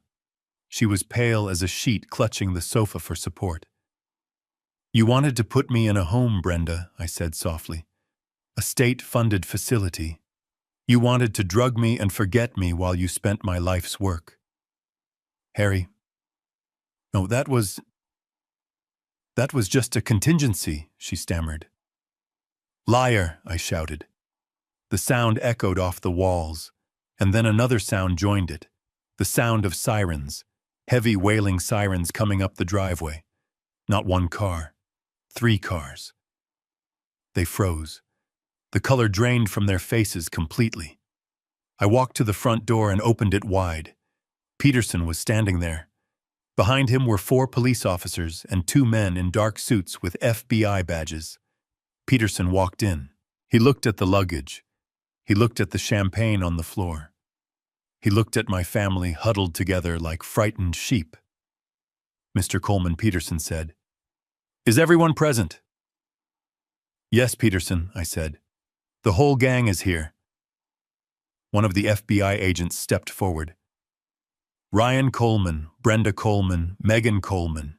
I have warrants for your arrest for grand larceny, wire fraud, and conspiracy to commit embezzlement." Agnes let out a scream. Not a scream of fear, but a scream of fury. "You cannot do this. We are the Colemans." "Not anymore," I said. The officers moved in. It was chaos. Handcuffs clicked. Megan started crying, loud, ugly sobs, begging me to tell them it was a mistake. Brenda tried to pull away, screaming that she was my wife. Harry, tell them we were just managing the money. Tell them I watched them. I watched the police pat them down. I watched them dragging my son, who was crying like the child he still was. I walked over to Ryan. The officer held him back. Ryan looked at me, tears streaming down his face. "Dad, please," he sobbed. "Please don't do this. I am your son." I looked him in the eye. "My son would never have tried to sell my company behind my back," I said. "My son would never have called me a freeloader. You are not my son. You are just a thief who shares my last name." I turned to the officer. "Take them away." They dragged them out the door. The wailing faded as they were shoved into the back of the squad cars. Agnes was left sitting in the armchair, alone, untouched, but destroyed. She looked small. She looked old. I looked at her. "You said that without money men are just noise, Agnes," I said. She stared at me, her mouth opening and closing like a fish. "Well," I said, buttoning my coat, "I have all the money, and you are the one who is going to be very, very quiet." I turned to Peterson. "Issue the eviction notice," I said. "She has 60 minutes to pack. If she is not out by 1 o'clock, call the sheriff." I walked out onto the porch. The police cars were driving away, carrying the people who had tried to destroy me. I watched them go. I took a deep breath of the fresh air. I reached into my pocket and felt for the debit card with the $500. I still had it. I turned to Peterson.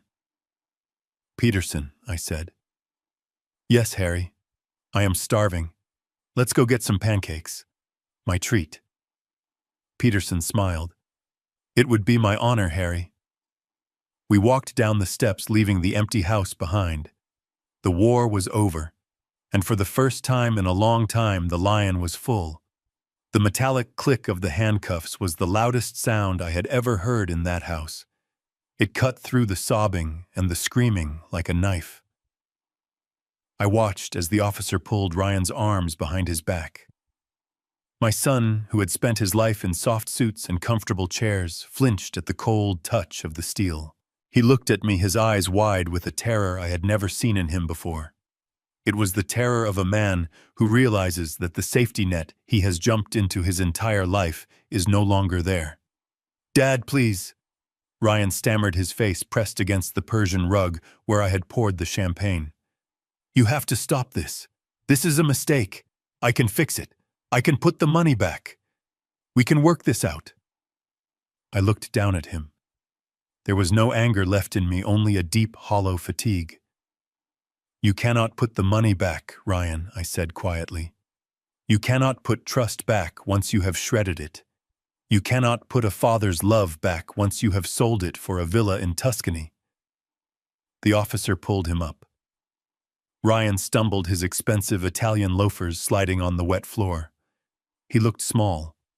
He looked like a stranger. "You have the right to remain silent." The officer recited, his voice bored and professional. "I suggest you use that right, Ryan," I said. "You have said enough." Across the room, Megan was hysterical. She was trying to pull her wrist away from a female officer. She was screaming about her rights, about how this was harassment. The officer was not impressed. She spun Megan around and pinned her against the wall. "Ma'am, stop resisting," the officer warned. "Wait," I said, stepping forward. The room went quiet. Megan looked at me, hope flickering in her eyes.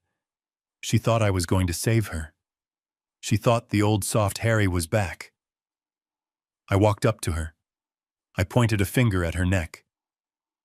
"That necklace," I said. "The diamond pendant. It was purchased with company funds on March 12th. It is evidenced, The officer nodded. She reached up and unclasped the necklace. Megan gasped as the cold air hit her skin. The officer dropped the jewelry into a plastic evidence bag. It landed with a dull thud. And the watch, I added. The Rolex, company property. Megan began to sob uncontrollably as they stripped her of the symbols of her theft. She looked naked without them. She was just a greedy girl who had reached into the wrong pocket. Then there was Brenda. My wife was not screaming. She was not fighting. She was standing in the middle of the room, her hands covering her mouth, staring at me. When the FBI agent approached her, she flinched, but she did not run. She just looked at me. "Harry," she whispered. Her voice was trembling. "Harry, 40 years. We have been married for 40 years. You cannot send me to prison. I am your wife." I looked at her. I saw the woman I had built this life for. I saw the woman I had trusted with my secrets, my fears, and my dreams. And I saw the woman who had sat in this very room yesterday and told me to beg her for $20. "You are my wife, Brenda," I said, my voice steady. "But a wife does not plan to lock her husband in a state asylum. A wife does not conspire to declare him incompetent so she can steal his life's work. You ceased to be my wife the moment you signed those papers. Now you are just a co-conspirator." "Please," she begged, tears streaming down her face, ruining her perfect makeup. I was scared. I was worried about the future. "No," I said. "You were greedy. You wanted the lifestyle without the man. Well, now you have neither." The agent took her arm. She let out a low wail, a sound of pure despair. They led her past me. She reached out a hand trying to grab my sleeve, but I stepped back. I let her pass.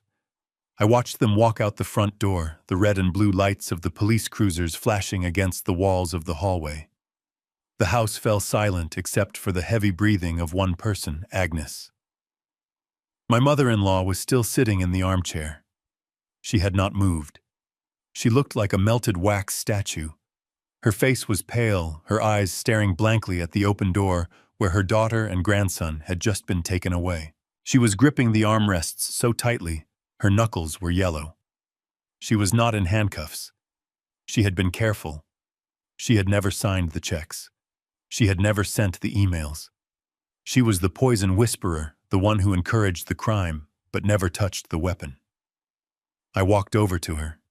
Peterson followed me, pulling a single sheet of paper from his briefcase. Agnes looked up at me. Her lips moved, but no sound came out at first. Then she found her voice. It was weak, scratching like dry leaves. "You monster," she hissed. "You destroyed this family." I laughed. It was a short, dry laugh. "I did not destroy anything, Agnes. I just took out the trash." Peterson stepped forward. He held out the paper. Agnes refused to take it, so he placed it gently on her lap. "Ms. Miller," Peterson said, his voice professional and cold. "This is a formal notice to vacate. As the legal representative of HC Holdings, the owner of this property, I am informing you that your tenancy is terminated effective immediately." Agnes looked at the paper, then at me. "You are kicking me out?" she asked, her voice rising in disbelief. "I am an 80-year-old woman. Where am I supposed to go?" "I do not know, Agnes," I said. "And frankly, I do not care. Maybe you can go to that budget-friendly facility Brenda found for me. I hear they have vacancies." Her jaw dropped. "You have 60 minutes, Peterson said, checking his watch. "You may take your personal clothing and toiletries. Anything purchased with funds from the Coleman construction accounts stays here. If you are not off the premises by 1 o'clock, the sheriff deputies waiting outside will remove you for trespassing." 60 minutes, she shrieked. "That is impossible." "You better start packing," I said. I turned my back on her. I walked to the window and watched the scene outside. The neighbors had come out of their houses.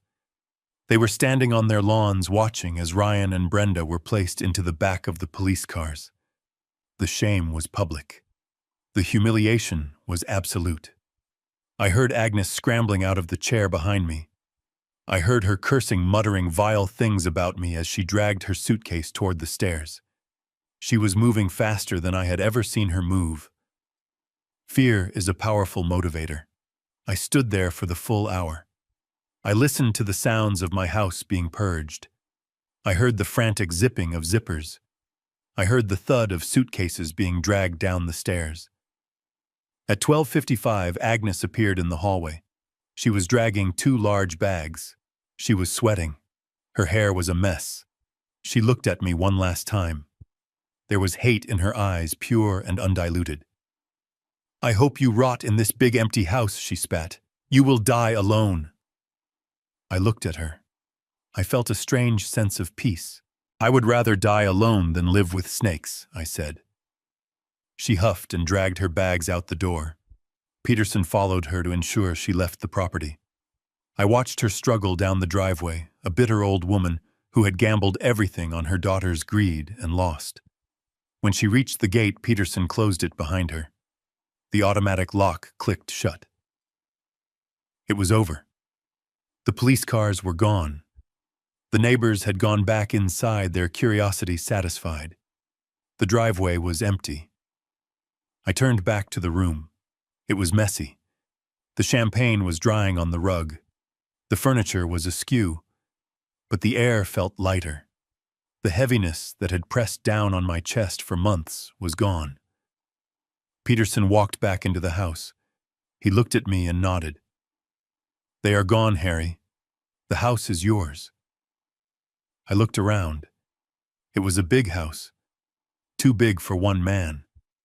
But for the first time in years, it felt like mine. It did not feel like a fortress of expectations. It felt like a blank canvas. "Thank you, Peterson," I said. "What do you want to do now?" he asked. I walked to the table and picked up the phone Brenda had dropped. I placed it on the side table. "I want to sit down," I said. "I want to sit in my chair, the one at the head of the table. And I want to drink a cup of coffee that I paid for." Peterson smiled. "I think there is some in the kitchen." I walked into the dining room. I pulled out the chair at the head of the table, the one they had moved. I dragged it back to its rightful place. I sat down. The wood felt solid beneath me. I was alone. My family was in jail. My marriage was over. By all accounts, I should have been devastated. But as I sat there listening to the silence, I realized something. I had not lost a family. I had survived a disease. I had cut out the infection before it killed me. I reached into my pocket and touched the $500 debit card. They had told me I was worth nothing without them. They were wrong. I was worth everything. And now I had the rest of my life to prove it. I closed my eyes and let out a long breath. Checkmate. 3 months have passed since the day the police cars rolled down my driveway with lights flashing. 3 months since the silence of the empty house deafened me only to be replaced by the sweet symphony of order and peace. I sat in my office at HC Holdings, the real office, the one that sits high above the city like a fortress of solitude. The view was spectacular today. The autumn leaves were turning gold and red in the park, below a reminder that change, even when it involves falling apart, can be beautiful. The door opened and Frank walked in. He did not knock timidly like the terrified employees Ryan had hired. He knocked with the confidence of a man who knows he belongs. Frank looked 10 years younger. The dark circles under his eyes were gone, replaced by the spark of a man doing what he loves. He was back as the CEO of Coleman Construction, and in just 90 days, he had undone almost all the damage. "Harry," he said, placing a report on my desk, "you are going to like this. We just secured the contract for the new hospital wing, and the bank has fully restored our credit rating. The bleeding has stopped." I smiled. It was a genuine smile, one that reached my eyes. "Thank you, Frank. I knew you could do it. I never should have let you go." I did not go far, Harry. He chuckled. Just far enough to appreciate coming back. He pointed to the mug in my hand. Is that from the fancy machine? No, I said, lifting the cup. I went down to the street. I bought it from the cart on the corner. $2. Cash. Frank nodded, understanding the symbolism. It is the best cup of coffee in the world, isn't it? It tastes like freedom, Frank, I said. It tastes like absolute control. Frank left to get back to work, leaving me alone with my thoughts. I swiveled my chair to look out the window. I thought about where my family was right now. Ryan and Megan were awaiting trial. Their lawyers were trying to cut a plea deal, but the evidence Peterson had gathered was ironclad. They were looking at 5 to 10 years. The villa in Tuscany would have to wait. The only Italian they would be learning was the brand of spaghetti served in the prison cafeteria. And then there was Brenda, my wife, my ex-wife as of the papers signed last week. I reached into my desk drawer and pulled out a manila envelope. It was a report from the private investigator I had kept on retainer. I wanted to make sure she wasn't plotting anything. I wanted to make sure she understood that the well had truly run dry. I opened the folder. There was a photo attached to the top report. It showed a woman in a pale blue uniform wearing an apron wiping down a table at a diner on the outskirts of the city. She looked tired. Her hair, once dyed and styled every week, was pulled back in a messy bun. Her nails, which used to be long and manicured, were short and unpolished. Brenda was working as a waitress. I read the report. She was living in a small studio apartment above a garage. She took the bus to work. She spent her days serving eggs and coffee to truck drivers and shift workers. I stared at the photo. I felt a strange emotion. It wasn't pity. Pity implies that the person is a victim of circumstance. Brenda was a victim of her own arrogance. She had everything. She had a husband who loved her. She had a home. She had security. And she threw it all away because she wanted to make me beg. She told me I would have to ask her for money to buy breakfast. She told me that without money, a man is just noise. I reached for my checkbook. Not the company checkbook. My personal one. The one linked to the account that only I could access. I pulled out my fountain pen. The same pen I had used to sign the eviction notice. I uncapped it and smoothed out the check. Pay to the order of Brenda Coleman. I wrote the date. And then in the box for the amount I wrote the number carefully. $500. I wrote it out in words on the line below. $500. It was the exact amount she had put on that prepaid debit card. The exact amount she said was enough for me to survive on for a week. I tore the check out of the book. It made a crisp, ripping sound. I took a piece of stationery, my personal letterhead, and I wrote a short note. I did not write a letter. I did not ask how she was. I did not tell her I missed her. I wrote, "Here is your allowance. Breakfast is on me. Do not spend it all on wine." I folded the check inside the note and placed it in an envelope. I sealed it. I pressed my thumb against the seal, feeling the finality of it. I pressed the intercom button on my desk. "Susan, can you come in here, please?" My new assistant, a bright young woman who was paying her way through law school, walked in. "Yes, Mr. Coleman." "Please have this mailed," I said, handing her the envelope.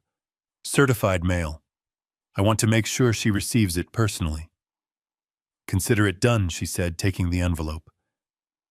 "Is there anything else?" "No, Susan," I said. "That is all." She left the room. I sat back in my chair. I imagined Brenda receiving the envelope. I imagined her seeing the return address. I imagined her opening it, her hands trembling, hoping for a reconciliation, hoping for a way back in. And then I imagined her seeing the check. $500. And the note. It was petty, I knew it was petty. But it was also necessary. It was the final period at the end of a long, painful sentence. It was my way of telling her that the dynamic had permanently shifted. I was no longer the beggar. I was the benefactor.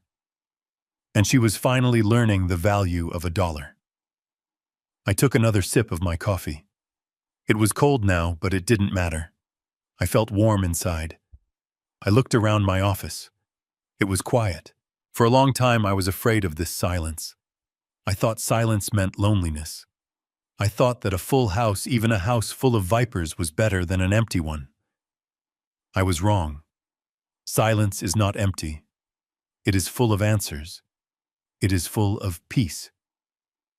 I picked up the phone and called Frank. "Frank," I said. "Yes, Harry." "About that hospital wing project," I said.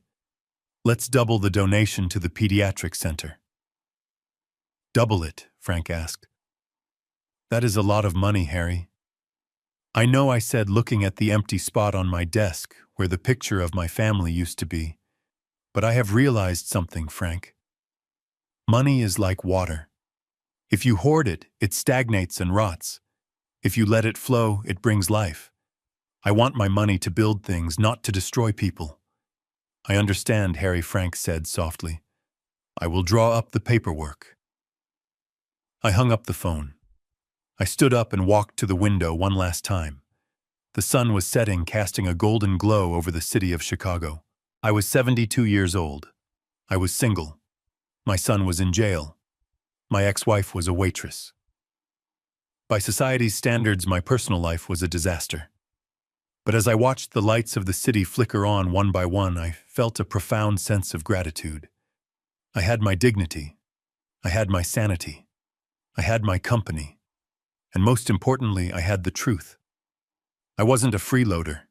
I wasn't a senile old man. I was Harry Coleman. I was a builder.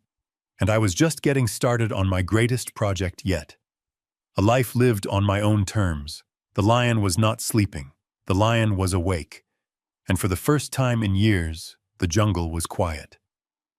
From this story, we learn a harsh but necessary truth about the nature of relationships and resources. Blood may connect us biologically, but it does not guarantee loyalty, respect, or love. True family is defined by how they treat you when you are vulnerable, not by how much they can extract from you when you are strong. Harry's journey teaches us that financial independence is the ultimate form of self-defense. We must never hand over the keys to our life, our dignity, or our hard-earned success to anyone, even our children, without verifying their character first. Generosity without boundaries is not love. It is just fuel for entitlement. Sometimes the most loving thing you can do is cut the cord and let people face the consequences of their own actions. If you enjoyed this story of justice and redemption, please hit the like button. Right now, it helps the channel grow. Make sure you are subscribed so you never miss a new story. And I want to hear from you. Have you ever had to cut off a toxic family member to save yourself? Tell me your story in the comments below. And don't forget to include which city and time you are watching from. See you in the next video.